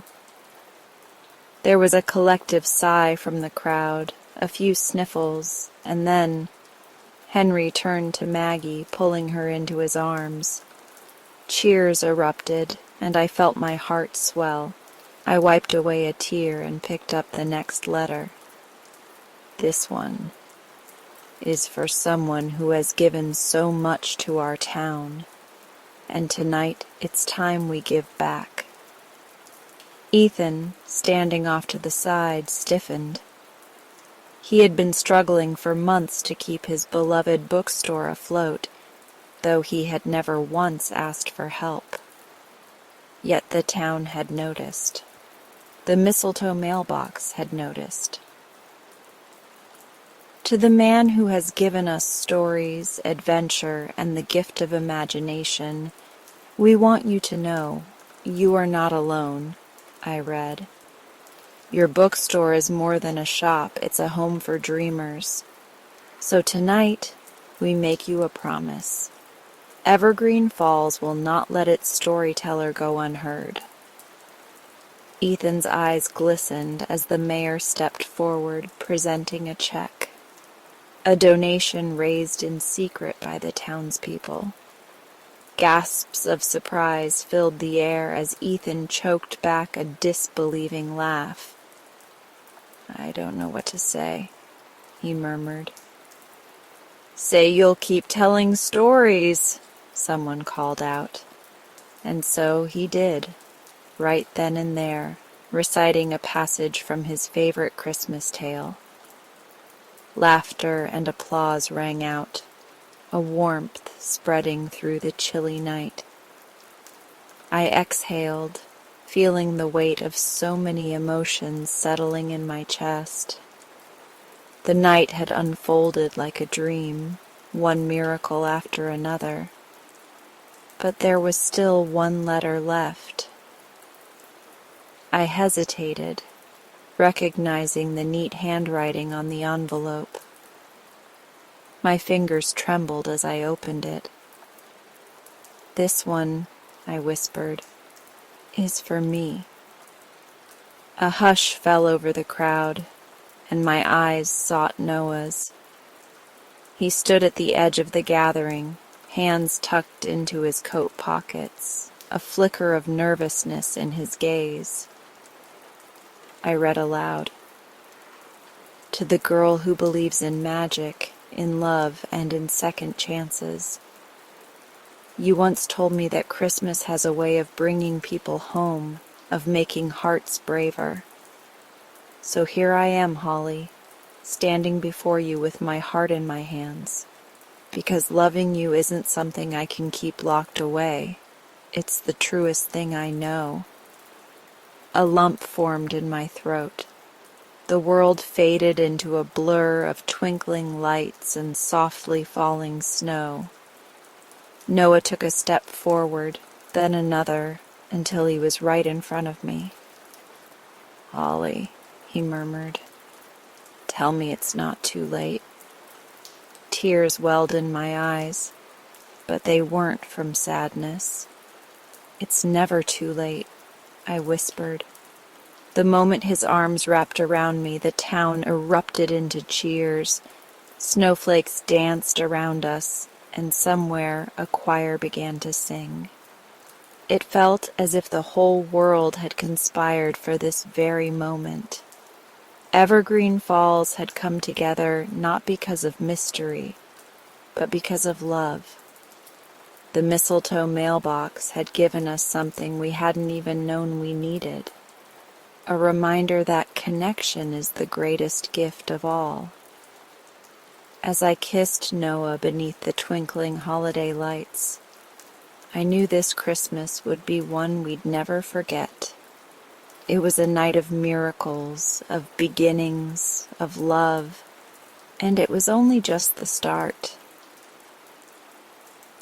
The Honeybee Cottage. The city had swallowed me whole for far too long. The noise, the endless rush, the concrete stretching endlessly in every direction, it had drained me. So when I saw the listing for an old cottage tucked away in a small rural town, something in me whispered, "This is it. A fresh start, a place to breathe." The drive was long, winding through roads lined with towering pines and golden fields. When I finally pulled up to the cottage, it was exactly as I had imagined, quaint, weathered, and full of potential. The white paint on the shutters was peeling, the front porch sagged just slightly, and the yard was an untamed jungle of overgrown grass and wildflowers. But it was mine. I spent my first day unpacking and acquainting myself with the house. The wooden floors creaked under my steps. The kitchen smelled faintly of lavender and something deeper, older, like the echoes of past lives. As I stepped out into the backyard, a sense of peace settled over me. It was sprawling, wild, and stunning, with a massive oak tree stretching its limbs toward the sky. And then I saw it. A beehive, abandoned and forgotten, nestled against the garden fence. Curious, I moved closer. The structure was weathered, the wood grayed by time, but something about it fascinated me. I had never been particularly interested in bees before, but the idea of restoring the hive stirred something inside me. "You'd be better off burning it," a voice called from over the fence. I turned to see an older man leaning against the wooden railing that separated our properties. He had a rugged, weather-worn face and eyes that seemed to take in everything at once. "Why's that?" I asked, wiping my hands on my jeans. "Old hives like that, they attract trouble if you're not careful," he said, pushing off the fence and stepping closer. "Name's Sam. Been keeping bees for years." I introduced myself and we spoke for a while. I learned that Sam had lived in the town his whole life, that he had 3 hives of his own, and that beekeeping, if done right, was more rewarding than most would think. "You serious about staying here?" he asked, eyeing me carefully. "I am," he nodded. "Then you might as well do something useful with that hive. If you're up for the challenge, I'll help you restore it." I felt a smile tug at my lips. I'd like that. The next morning I walked into the town's small general store, a bell chiming overhead as I stepped inside. Wooden shelves lined the walls, filled with jars of preserves, handmade crafts, and bags of flour stacked neatly beside fresh produce. It smelled of cinnamon and something sweet, like honey warmed by the sun. "Morning," a woman behind the counter greeted me. She was older, with silver hair swept into a bun, sharp eyes that seemed to assess me in an instant. "You must be Maggie. Word travels fast around here." I smiled, surprised. "That obvious?"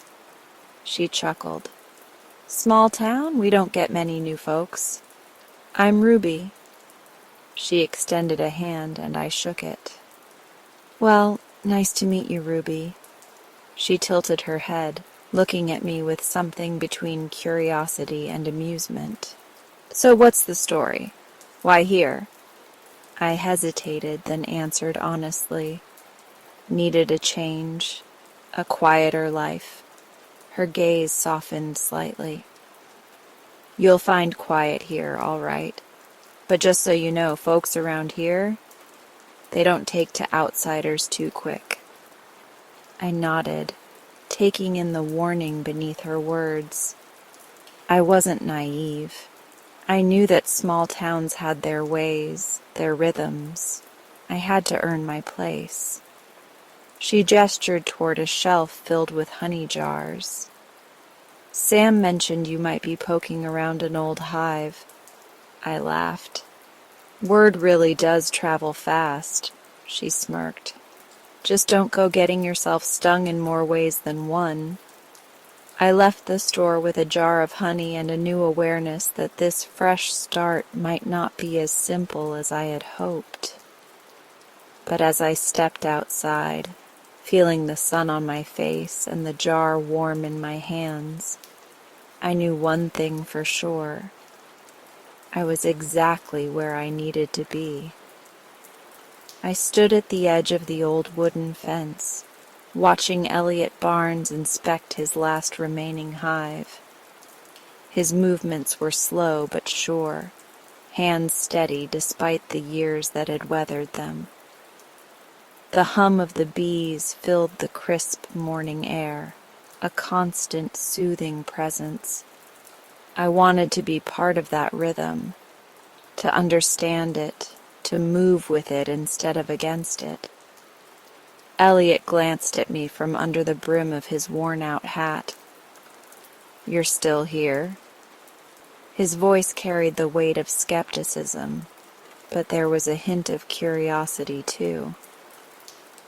"I told you, Mr. Barnes, I'm not going anywhere." I squared my shoulders. I want to learn, he huffed, shaking his head. It's not just about keeping bees in a box and pulling honey when you feel like it.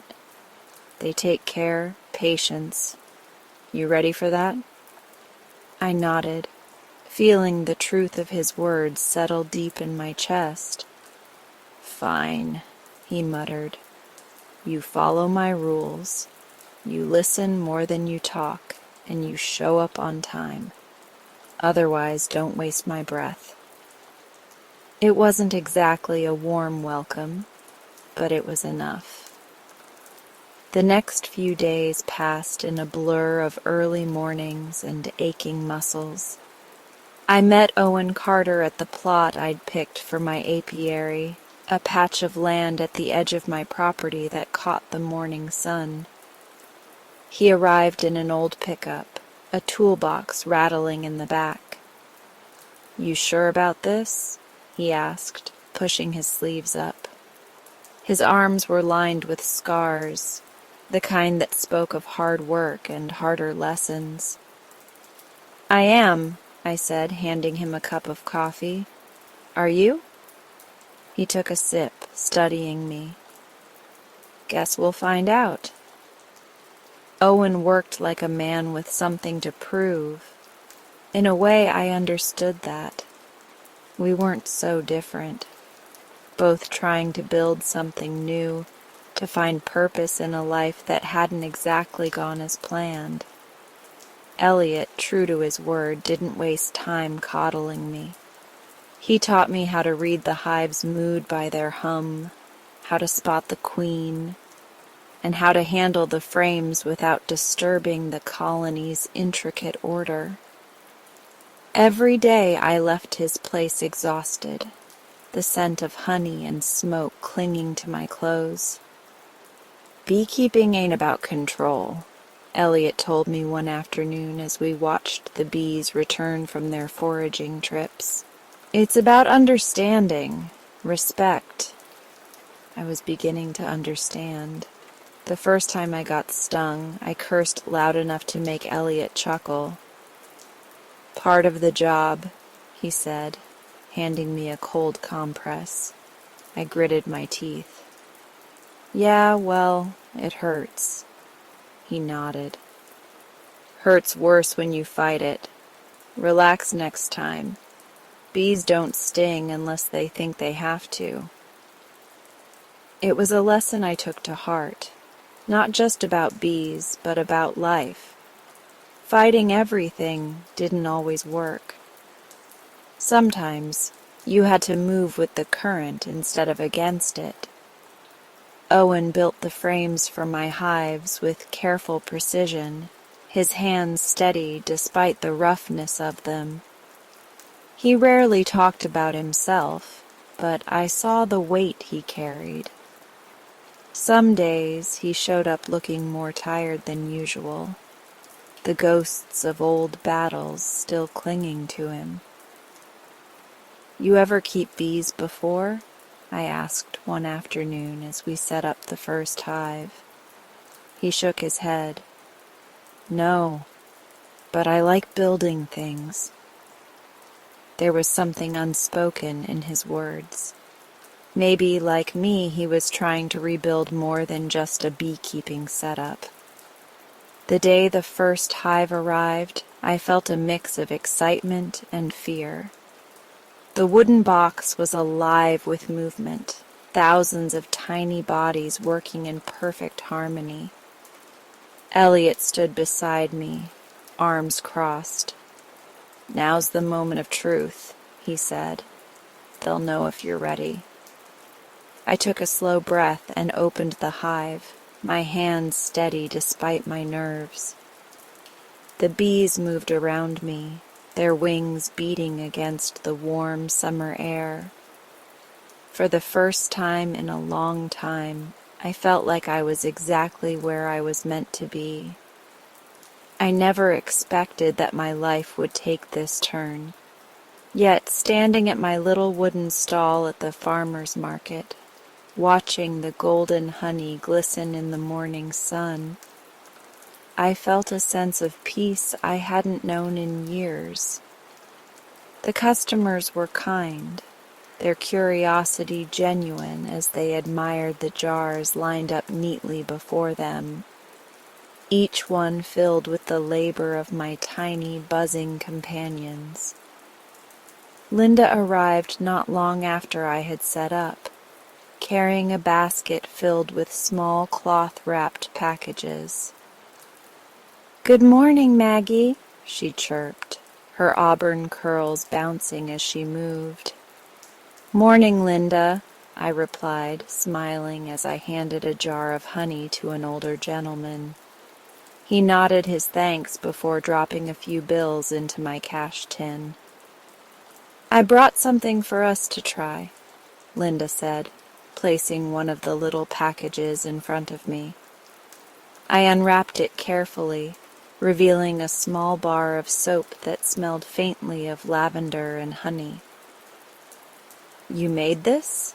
I asked, bringing it to my nose again. The scent was soft, calming, a mix of nature and comfort. She nodded, beaming with pride. "It's infused with your honey." I thought, why stop at just selling the jars when we can create something special together? Her excitement was contagious, and I felt a stir of something deep inside me. Purpose, maybe. Before I could respond, a voice interrupted. "Maggie, this is fantastic!" I turned to find Sarah, my closest friend since moving here, holding up a jar of my honey as if she'd struck gold. "You did it.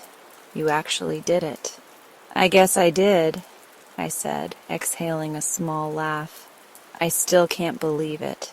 Sarah grinned. "You should believe it. I remember when you first moved to that house of yours, talking about bee boxes like some grand experiment. Now look at you, a real beekeeper." The memory hit me like a gentle breeze. David and I sitting on the porch, dreaming of this very moment. He had always talked about the simple life, about waking up with the sunrise and working with our hands. I hadn't expected to carry on the dream without him, but here I was. Linda placed a warm hand on my shoulder, grounding me in the present. "What do you think about making some lip balms and lotions too? Honey is so soothing for the skin. We could brand them with your name, Maggie. You've built something wonderful here." I blinked away the sting in my eyes and nodded. "I love that idea, Linda. Let's do it."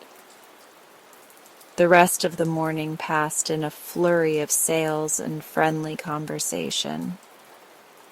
The farmer's market was more than a place to sell honey. It was a community, a family. I met a couple who had just started their own goat cheese business and a woman selling fresh-baked sourdough bread. Each of us, in our own way, had found a rhythm in this simple life. As the afternoon sun began to lower, I packed up my stall, my heart lighter than it had been in years. Linda and I made plans to meet later in the week to start on our new honey-infused products, and Sarah promised to bring over a bottle of wine to celebrate. That night I stood in my kitchen, stirring a cup of tea with a spoonful of my own honey, and let the warmth spread through me. The house still felt empty sometimes, the silence pressing in when I least expected it. But as I looked at the honey jars lined up on my counter, I realized something had shifted. I wasn't just surviving anymore. I was building something. I was healing. And maybe, just maybe, I was happy. The hum of the bees had become my daily rhythm, a soothing melody that carried me through the long days. But now, It was under threat. The announcement from Mayor Jenkins hit me like a punch to the gut. A commercial development right near my land. The very place where my bees thrived, where I had poured my heart and soul into creating a sanctuary for them, was now at risk of being swallowed up by concrete and steel. I clenched my fists as I read the official notice pinned to the community board outside the town hall. My mind raced with the implications. Habitat destruction, pollution, noise, and worse, pesticides. The very things I had worked so hard to shield my hives from were now knocking on my doorstep. I had to act fast. Determination surged through me as I turned away from the board, nearly colliding with Kyle Dawson. His smug smirk made my skin crawl. He was the last person I wanted to see, especially now. "Watch where you're going, Maggie," he said, brushing non-existent dust off his flannel shirt. "I hear you're all up in arms about the new development. And I hear you're still dousing your fields with chemicals," I shot back. "Maybe if you'd listen for once, you'd understand why that's a problem." Kyle scoffed. "You and your bees, always making a fuss. Some of us have real businesses to run." I wanted to scream. How could he be so blind? His pesticide use had already hurt my hives once before, causing colony collapse in one of my strongest groups. I wasn't about to let it happen again, and now with this looming construction project, I knew I had a bigger fight on my hands. Back at my farm, I gathered my allies. Sarah, my best friend and a fierce environmental advocate, was the first to arrive. She barely let me finish explaining before pulling out her notebook and rattling off strategies. "We need to hit this from every angle: science, public support, and maybe even legal action." Jackson, the quiet but reliable carpenter who had helped me build my bee boxes, nodded. "People need to understand what this means for the town. Bees aren't just your business. They're part of the ecosystem. We need a way to show them." An idea sparked. "A town meeting," I said. "We'll present everything. Why beekeeping matters, what this development could do, and how we can find a better way." Over the next few days, we worked tirelessly. I gathered research on pollination, environmental impacts, and local biodiversity. Sarah reached out to community members, drumming up support. Jackson helped me build a small observation hive, something tangible to bring to the meeting, so people could see the magic of the bees up close. The night of the meeting arrived faster than I expected. The town hall was packed, murmurs filling the space as people debated the issue even before it officially began. Mayor Jenkins sat at the front, flanked by business representatives, his expression unreadable. Kyle was there too, arms crossed, eyes locked onto me with amusement. I took a deep breath and stepped up to the podium. "Thank you all for coming. I know many of you see this development as a great opportunity for the town, but I urge you to consider the cost. Not just to me, but to the land we all share." I clicked the first slide of my presentation, an image of a lush meadow buzzing with bees. "These creatures are responsible for 1 in every 3 bites of food we eat. They pollinate our crops, our flowers, our trees. Without them, our entire ecosystem is at risk." Slide after slide, I laid out the dangers of habitat destruction, pesticide use, and the fragile balance that the bees maintained. Then came the real hook, the observation hive. I wheeled it to the center of the room, the soft buzz drawing people in. Children leaned forward, eyes wide with wonder. Even some of the hardened business owners couldn't hide their fascination. "This is what we're protecting," I said. "And it's not just for me. It's for our farmers, our gardens, our way of life." A murmur spread through the room, and for the first time I saw doubt flicker across Mayor Jenkins's face. Kyle, however, wasn't impressed. "This is all sentimental nonsense," he scoffed. "The town needs jobs, revenue. You think bees are more important than feeding families?" I met his gaze. "Without bees, there won't be crops to feed those families. The short-term gain isn't worth the long-term damage." A voice piped up from the crowd. "She's right. My orchard's yield has been better since Maggie started keeping bees nearby. We can't just bulldoze everything." Another voice joined in. "And what about tourism? People love the natural beauty here. If we ruin it, what's left?" Momentum was shifting. Mayor Jenkins raised his hand, silencing the room. "Enough. We'll review the proposal and consider alternative locations." Relief flooded me, but I knew this wasn't over. The fight had just begun. But for the first time I felt something stronger than worry. Hope. Because now I wasn't fighting alone. I could feel the hum of the town vibrating beneath my feet as I stepped onto the town square. The morning sun cast golden streaks across the pavement, and for the first time in what felt like forever, I saw more smiles than frowns among my neighbors. It had taken months, an excruciating amount of patience, and an endless well of determination, but we had done it. We had made them listen. Owen's beekeeping project at the school had been a turning point. At first it was just a few students, curious but uncertain, but soon parents came by to see what all the fuss was about. The transformation was slow but undeniable. The more people learned, the more they cared.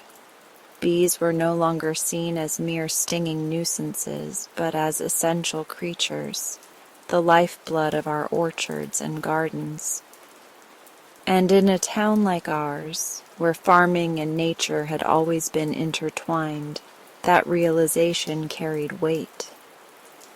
I thought back to the petition, how Sam, Ruby, and Linda had walked miles, knocking on doors, sitting through hesitant conversations, patiently explaining why this mattered.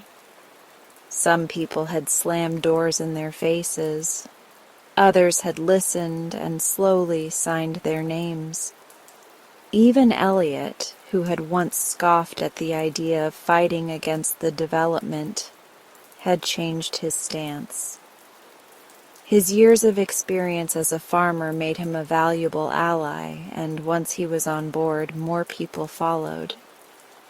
He knew the land, and people trusted him. That trust, combined with our persistence, had shifted the tides in our favor. But we weren't finished yet. The town meeting was tonight. This was the final battle, the moment where the council would decide whether our voices outweighed the promises of money, convenience, and so-called progress. I tightened my grip on the stack of papers in my hands, the signatures, the proof of our community's unity. Every name represented a conversation, a shift, a mind changed. I arrived early, my stomach twisting with nerves. The meeting hall was already half full, a mixture of supporters and skeptics. The developers' representatives sat at the front, crisp suits and steely expressions, their confidence radiating in stark contrast to the anxious energy humming through our group. When the meeting began, the air in the room was charged.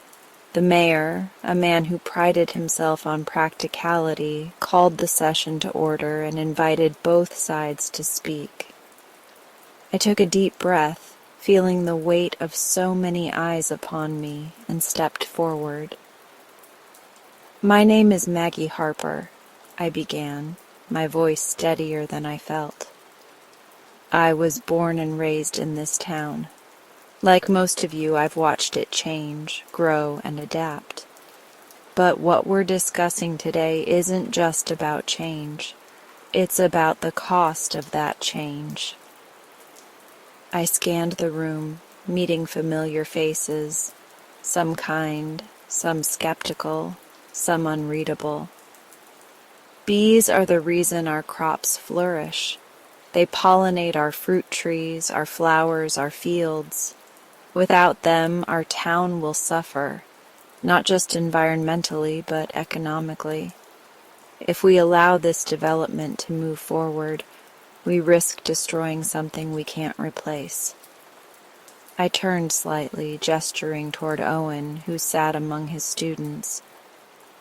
Over the past months, we've seen how education and awareness can shift perspectives.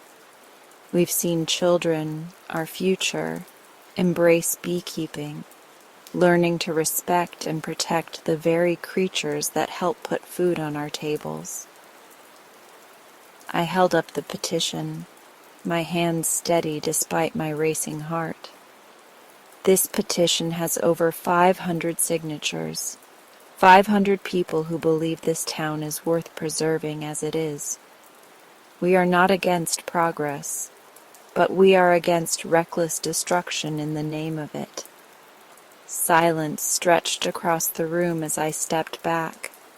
Then, one by one, others stood to speak. Sam, Ruby, Elliot, even some I hadn't expected. Each voice added to the chorus, strengthening our argument, proving our unity. The developers countered with their own speeches, talking about job opportunities, economic growth, and modernization. But for every point they made, we had a counterpoint. The land they wanted to build on was not just empty space. It was alive, crucial to our ecosystem. The jobs they promised were short-term, while the damage would be permanent. The debate went on for what felt like hours. And then, finally, the council members deliberated. My heart pounded as they whispered amongst themselves. I saw doubt flicker across the mayor's face, then resolve. When he turned back to us, the entire room held its breath. "After careful consideration," he said slowly, "the council has decided to reject the development proposal." For a moment there was only silence, and then an eruption. Cheers, relieved laughter, even a few tears. I let out a breath I hadn't realized I was holding, turning to see Owen grinning, Sam hugging Ruby, Elliot shaking hands with those around him. We had done it. As I stepped outside, the night air crisp and filled with excitement, I tilted my head up to the sky. The stars were clear, bright, uninterrupted. A future, safe and certain, stretched out before us. I stood at the edge of my property, the hum of bees filling the air like a melody only I could hear. The fields, once threatened by pesticides and overuse, now swayed with wildflowers, goldenrod, and clover. It was a sight that filled my heart with a satisfaction I hadn't felt in years. I had fought for this land, not just for myself, but for the creatures that depended on it. And I had won. Kyle stood beside me, his hands in his pockets, his face softened by the golden light of the late afternoon. "I have to admit, Maggie," he said, kicking at the dirt with the toe of his boot, "I didn't think you'd convince me. But seeing all this, hearing the difference, watching the bees thrive, it's changed the way I see things." I turned to look at him, my lips curling into a smile. "You were stubborn," he chuckled. "Still am." I let the moment settle between us, warm and full of possibility. He had come a long way from dismissing my concerns about pesticides to fully committing to sustainable farming methods. It hadn't been easy. We had argued, debated, and nearly walked away from each other too many times to count. But here we were, standing together, the land between us no longer a battleground but a bridge. The town had changed, too. People who once rolled their eyes at my beekeeping obsession now came to me for advice. Schools invited me to talk about pollinators. Local gardeners started planting bee-friendly flowers, and even the farmers' market began labeling produce as pollinator-friendly. What once felt like an uphill battle had become a shared mission. I hadn't just built a business, I had built a community. Kyle sighed, scanning the fields. "So, what's next for you?" I folded my arms, taking in the land that had become my refuge. "Expansion," I said, my mind already buzzing with ideas. More hives, more workshops, maybe even honey-infused products. He raised an eyebrow. "Sounds ambitious," I shrugged. "Why stop now?" He laughed, and for a moment it felt like we were the only two people in the world. I had spent so long thinking I needed to do this alone, to prove something to myself and everyone else. But I had learned that strength wasn't just in solitude. It was in connection, in allowing others to walk beside you. As if sensing my thoughts, Kyle reached out, brushing his fingers lightly against mine. "I'd like to help, if you'll have me." My heart stumbled in my chest, but I didn't pull away. "You really want to?" He nodded. "I do. And not just because I've learned to respect the bees." He hesitated, his blue eyes steady on mine. "Because I've learned to respect you." For once, I didn't have a sharp retort or a sarcastic quip. Instead, I let the warmth of his words settle deep. Maybe this was my second chance. Not just at a business, not just at protecting the land, but at happiness. The bees droned lazily around us, carrying on with their work as the sun dipped lower in the sky. Tomorrow would bring new challenges, new ideas, and more long days in the fields. But for the first time in a long time, I wasn't afraid of the future. I welcomed it. With one last look at the land that had given me so much, I laced my fingers through Kyle's and whispered, "Let's build something beautiful." The music of Maplewood. I had always believed that music had the power to bring people together, to smooth over differences, to create harmony, not just in melody, but in life itself. That was why, on a drizzly Tuesday afternoon, I tacked a simple flyer onto the community bulletin board outside Thompson's General Store. I expected, at most, a few curious souls with time to spare.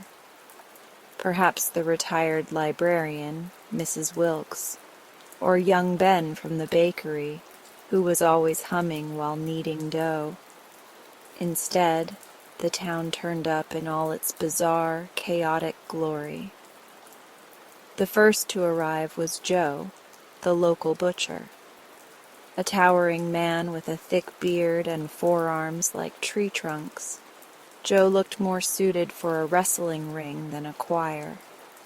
He nodded at me as he entered the old church hall we were using as our rehearsal space.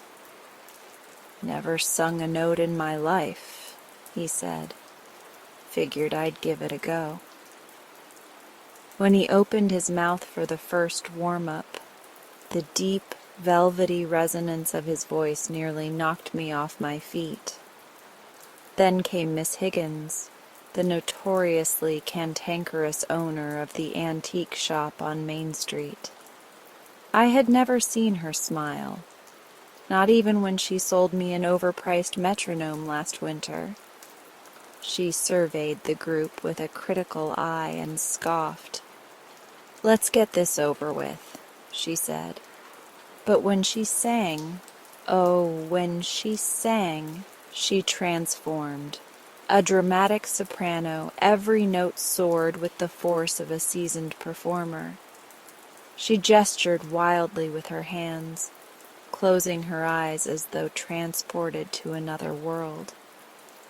The rest of the recruits trickled in. Mr. and Mrs. Patel, who ran the corner grocery, arrived arm in arm, smiling warmly.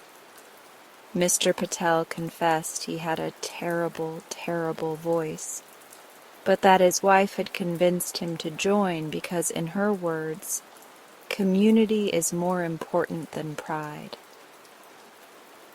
And then there was Pepper. Pepper was Mrs. Patel's parrot, an excitable green bird who insisted on accompanying her everywhere.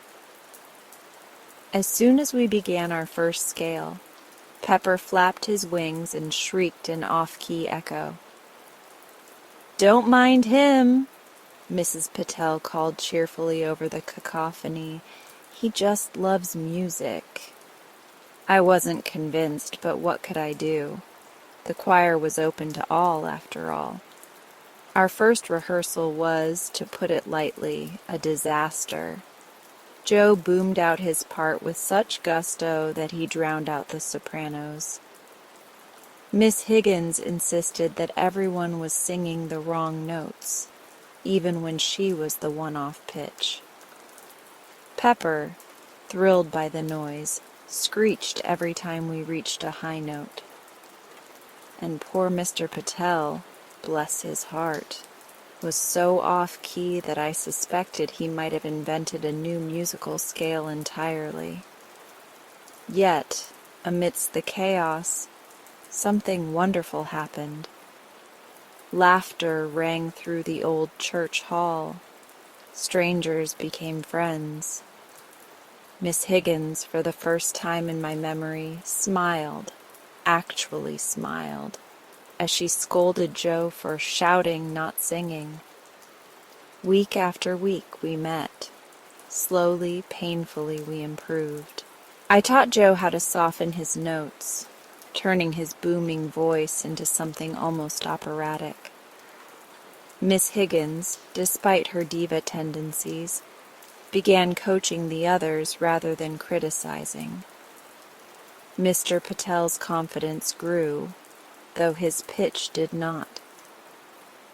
Pepper, much to my dismay, remained utterly incorrigible. Our first public performance was scheduled for the town's Harvest Festival. The entire community buzzed with excitement, eager to see what we had put together. I worried, of course. We were still far from perfect. But music, I reminded myself, was about joy, not perfection. The night of the festival arrived. Strings of golden lights hung from the trees, the scent of cinnamon and roasted chestnuts filling the air. We gathered behind the small wooden stage, nervously fidgeting. "We ready for this?" Joe asked, rubbing his hands together. "No," Mr. Patel admitted. "Too late now," Miss Higgins said, her usual sharpness softened by an undeniable excitement. As we stepped onto the stage, the town erupted into applause. I raised my hands, signaling the beginning of our first song. For a moment, all was still. Then we began to sing. Joe's deep baritone blended beautifully with Miss Higgins's soaring soprano. The Patel couple, though imperfect, sang with such joy that their enthusiasm was infectious. And Pepper screeched at all the wrong moments. But by now the choir wouldn't have felt complete without him. By the time we finished our final note, the audience was on their feet, cheering and clapping. I looked at my ragtag group of singers, flushed with pride and laughter, and I realized something. We weren't just a choir. We were a community, bound together by music, by laughter, by sheer wonderful imperfection. As I stood there soaking in the applause, I knew one thing for certain. This accidental choir had been the best mistake of my life. I sat in my usual chair at the front of the community center's small stage, rubbing my temples as the cacophony before me reached its peak. It was remarkable, really, how off-key a group of relatively talented people could sound when under stress. I stole a glance at Miss Higgins, who stood at the piano with her arms folded across her chest, her lips pressed into a thin, disapproving line. It seemed the group's shaky harmony was personally offensive to her. "Stop, stop, stop," she barked, slamming a key for emphasis. "If you all would stop bickering and focus, maybe, just maybe, you could hit a note correctly." Joe, standing dead center, turned pale. He'd been dreading his solo all evening, and I could see the panic rising in his eyes as the others looked to him. I just need another go," he stammered, fiddling with the hem of his shirt. "No, what you need is confidence," Miss Higgins replied sharply. To Joe's left, the Dawson twins glared at each other. There was something impressive about their ability to quarrel about anything and everything. But the moment they started singing together, their voices wove so seamlessly it was almost magical. If only they could find that synchronicity outside of song. And then there was Owen. He lingered toward the back, nearly blending into the wall. His voice, when he allowed it to be heard, was incredible. If only he'd allow it. I caught his eye and gave him an encouraging nod, but he looked away, shuffling his feet. A shrill squawk cut through the air, and I sighed. Pepper, my parrot, flapped indignantly on his perch. I wasn't sure if he was protesting the discord or trying to join in, but his volume had increased with each rehearsal. "I swear if that bird interrupts one more time," Miss Higgins muttered under her breath. "Come on now, Pepper is a part of this as much as any of us," I said lightly, hoping to diffuse the rising tension. "He's got an ear for pitch after all." Pepper gave a defiant squawk, as if in agreement. Miss Higgins narrowed her eyes but relented. turning back to the group. Again, from the top. This time it was better, slightly. I could feel them beginning to settle, the harmonies almost aligning. Almost. We had a long way to go before our performance at the town square, but there was potential, or so I thought. The day of the performance arrived too soon, and with it, disaster. Everything started unraveling the moment we stepped onto the makeshift stage in the town square. Joe, nerves eating him alive, forgot his solo and croaked out a few warbling notes before falling silent. The Dawson twins, still arguing from earlier, sang completely out of sync. Owen, instead of stepping up, seemed to shrink further into himself. And then there was Pepper, who, in an unexpected twist, decided he wanted to be the star of the show. Just as Miss Higgins desperately tried to wrangle some semblance of a melody from our group, Pepper launched into an ear-splitting rendition of his favorite phrase, "Off key, off key." The audience erupted, not in applause, but in laughter. Somewhere in the crowd, a child pointed and clapped, yelling, "The bird sings better than them!"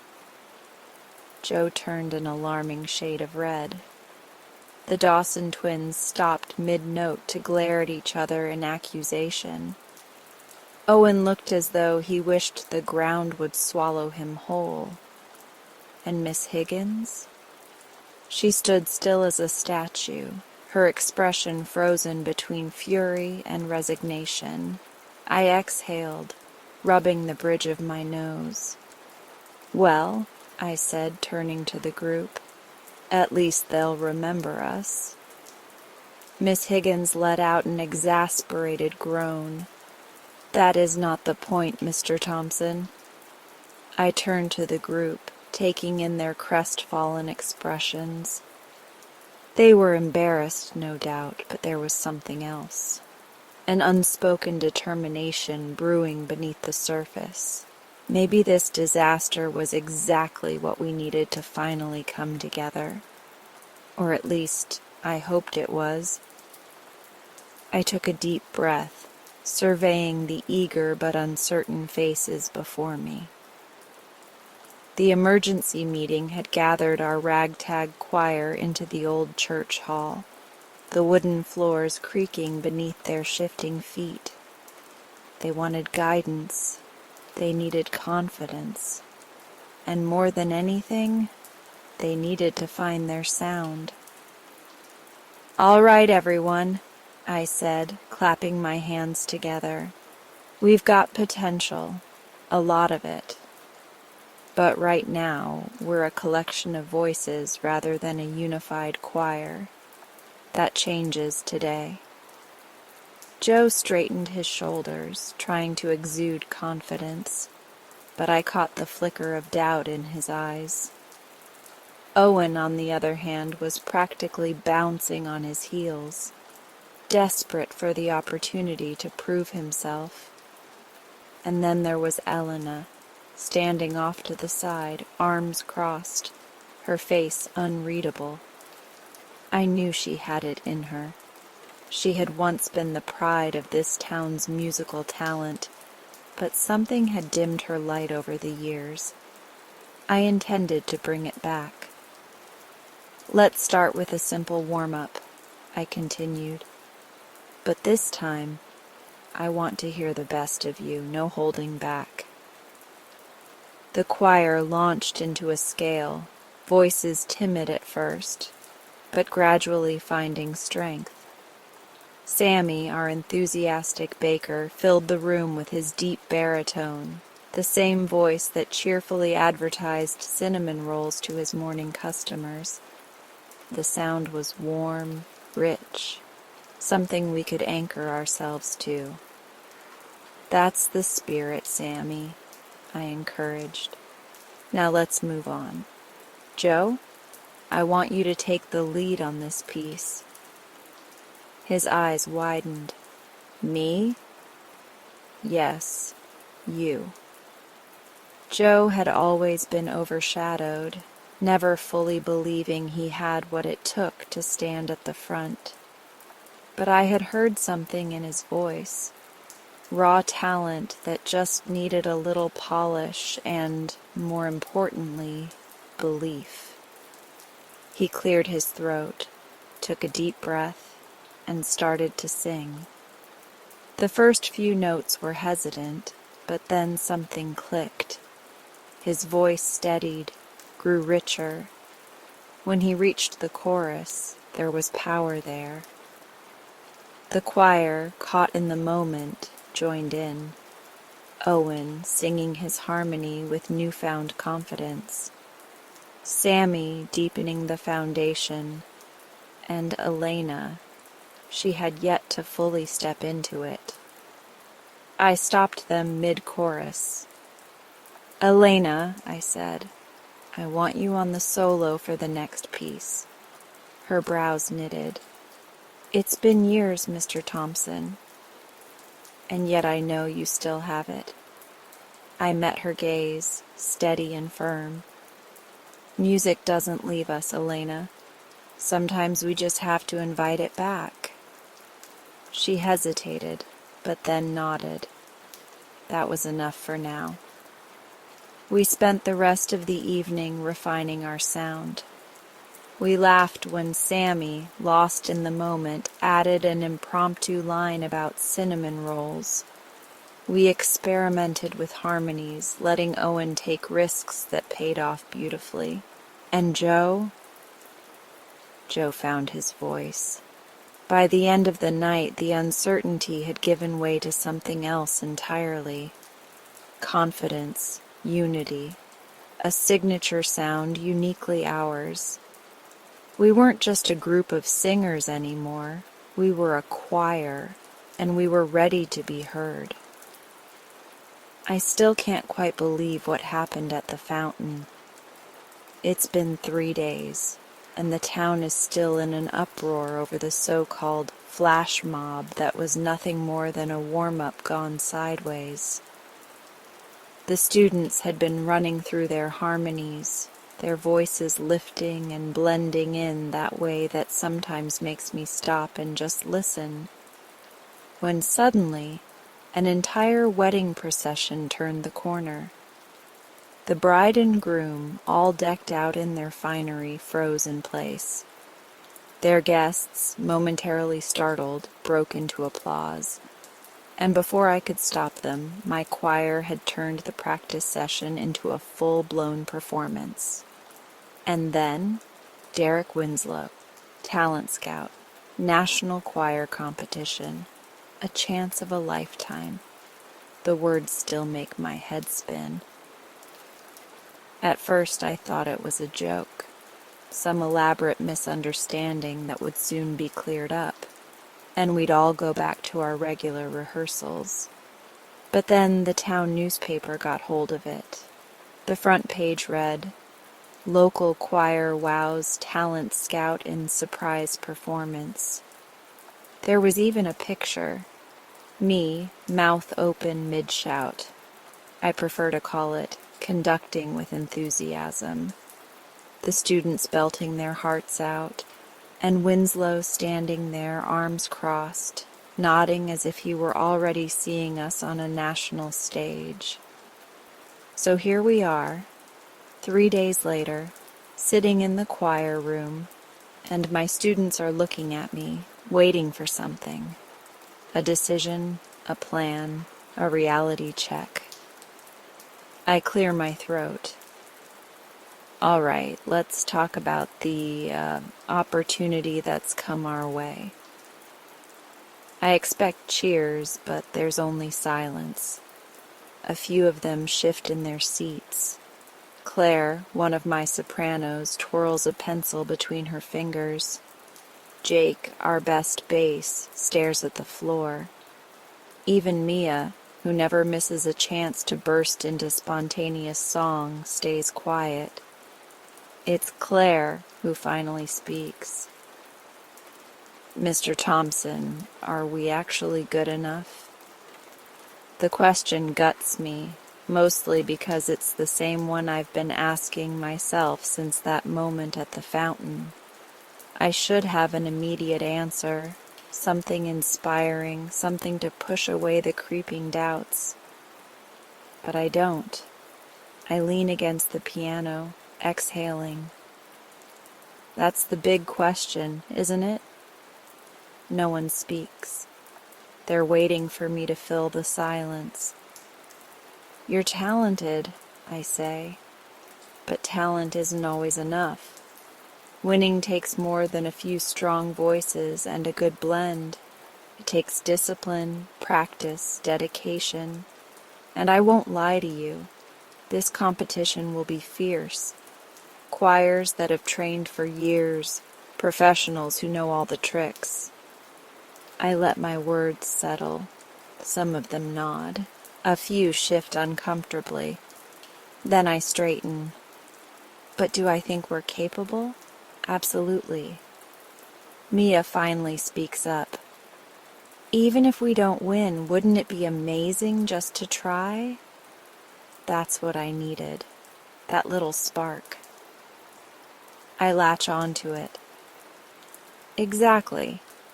We may not know how we stack up, but there's only one way to find out. So, I grab a piece of chalk and write one word on the board. Commitment. If we do this, we do it right. No half efforts, no doubts. We commit to pushing ourselves harder than we ever have before. Jake raises a hand. What about the town? I mean, they already think we're famous. If we bomb, he trails off. I give him a wry smile. Then we bomb with dignity. A ripple of laughter. Good. They needed that. I tap the board. So, what do you say? Do we go for it? A pause. Then Claire nods. Jake raises his hand again, this time not to ask a question, but to vote yes. One by one, the hands go up, a chorus of agreement. I nod, pressing down the last of my own doubt. All right then, let's get to work. I took a deep breath and counted to 3 before stepping into the auditorium. The air hummed with a nervous energy, a tangible force that had settled over our choir like a storm cloud. The polished wood of the stage gleamed under the harsh fluorescent lights, reflecting our anxiety back at us. Miss Higgins was in rare form. She prowled the stage, her sharp eyes scanning us for the slightest sign of weakness. Again, she commanded, her voice slicing through the chatter. This time, with feeling. We launched into our number once more. The harmonies wobbled in places, our nerves getting the better of us. Joe, standing to my left, missed his cue entirely, his face pale as he clutched at his sheet music. Owen, to my right, was barely singing at all, his voice lost in a sea of hesitation. And then there was Pepper. Mrs. Patel had been insistent that her parrot come with us, claiming he was our mascot, our good luck charm. Miss Higgins had relented after a long argument, though judging by the tightness of her jaw, she regretted it immensely. Pepper, for his part, seemed to enjoy the chaos. The moment we hit the chorus, he flapped his wings and let out a piercing, off-key squawk. Pepper loves music. The entire choir dissolved into laughter. Miss Higgins did not. That bird, she seethed, rubbing her temples, is going to cost us nationals.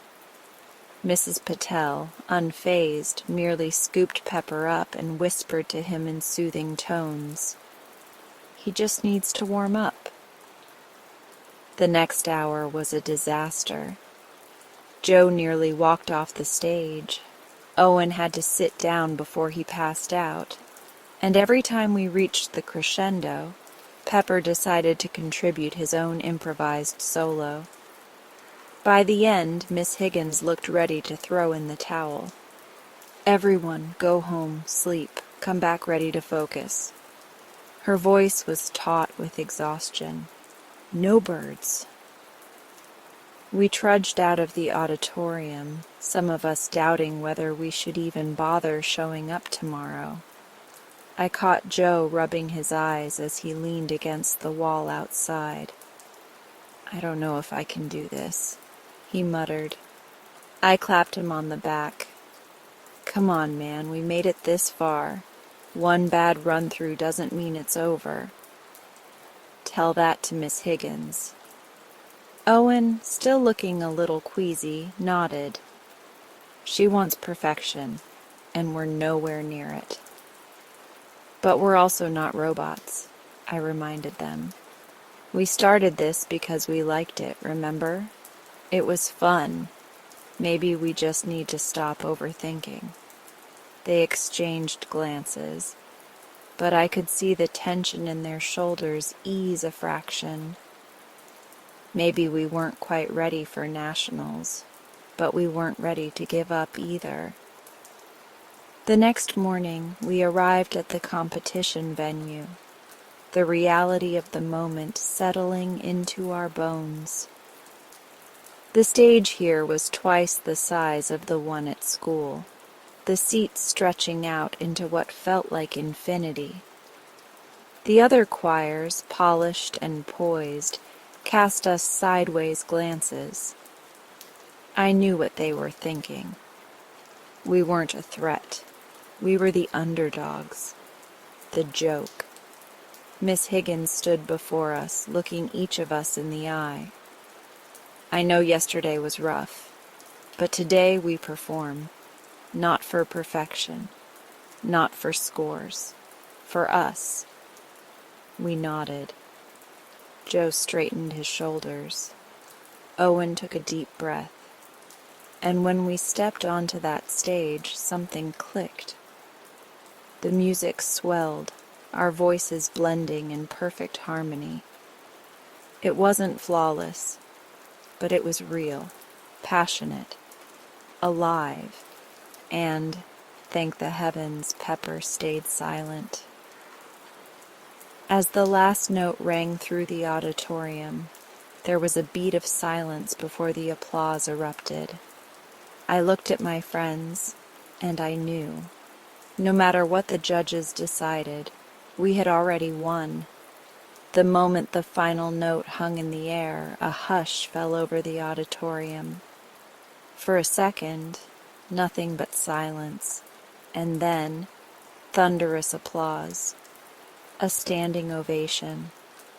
I blinked against the glare of the stage lights, my heart hammering in my chest. We had done it. Maplewood had done it. Not done it in the sense of winning first place. That wasn't why we came. We had brought our small-town charm, our quirks, our off-key moments, and somehow turned them into something magical. I glanced at my students, some grinning ear to ear, others wiping away tears. This wasn't just about a competition anymore. It never had been. It was about music, about us, about the joy of coming together to create something bigger than ourselves. From my spot on the stage, I caught a glimpse of Margaret Simmons, the sternest, most unshakable judge in the circuit. She was smiling. I nearly laughed out loud. If Maplewood could make Margaret Simmons smile, then we had truly accomplished the impossible. The award ceremony blurred past in a whirlwind. We knew we weren't in the running for first place. That honor went to a choir with perfect harmonies, immaculate synchronization, and a budget larger than our town's entire annual festival. But then, the host paused, smiled, and announced a special recognition. Most memorable performance. The auditorium erupted in cheers as our name rang through the speakers. Maplewood, the kids screamed. Pepper, our beloved and notoriously tone-deaf parrot, flapped his wings wildly, nearly toppling off his perch on Jenny's shoulder. I clutched the award in my hands. A plaque, simple but shimmering under the lights, and let out a breath I hadn't realized I was holding. I looked over at my choir, at the faces of these kids who had given their all. Every missed note, every moment of self-doubt, every late-night rehearsal, every time we laughed until our sides hurt, it had led to this. Not a first-place trophy, but something even better. Recognition. A legacy. Back in Maplewood, the entire town turned out to welcome us home. Banners lined Main Street, hastily painted with words like, "Congratulations, Maplewood Choir," and "Hometown Heroes." The bakery handed out free cookies with music notes piped in icing. Even old Mr. Langley, who never left his front porch, gave us a salute as we passed. The celebration spilled into the town square, where a makeshift stage had been set up for speeches. As I took the microphone, looking at the sea of faces before me, students, parents, neighbors, friends, I struggled to find the right words. This, I held up the plaque, isn't just for us. It's for all of you. For Maplewood. A wave of cheers surged through the crowd. We may not have taken home first place, but we took something even better. The hearts of everyone who saw us perform. We showed them what it means to love music, to embrace who we are, quirks and all. A chorus of agreement rang out, and I caught sight of Jenny beaming up at me, Pepper bobbing his head beside her. And, I added, chuckling, we will forever be remembered as the only choir in history with a parrot solo. Right on cue, Pepper let out an off-key squawk. The crowd erupted into laughter, and just like that, our legacy was sealed. The quirkiest, most lovable choir in town. The night stretched on, full of music, laughter, and stories shared under strings of twinkling lights. I stood at the edge of the square watching my students celebrate. They were different now, not in a way that could be measured in trophies or ribbons, but in something deeper. They had found confidence, camaraderie, and a love for music that couldn't be dimmed by a scorecard. Margaret Simmons had smiled, the audience had cheered, and Maplewood had sung its heart out. That was victory enough.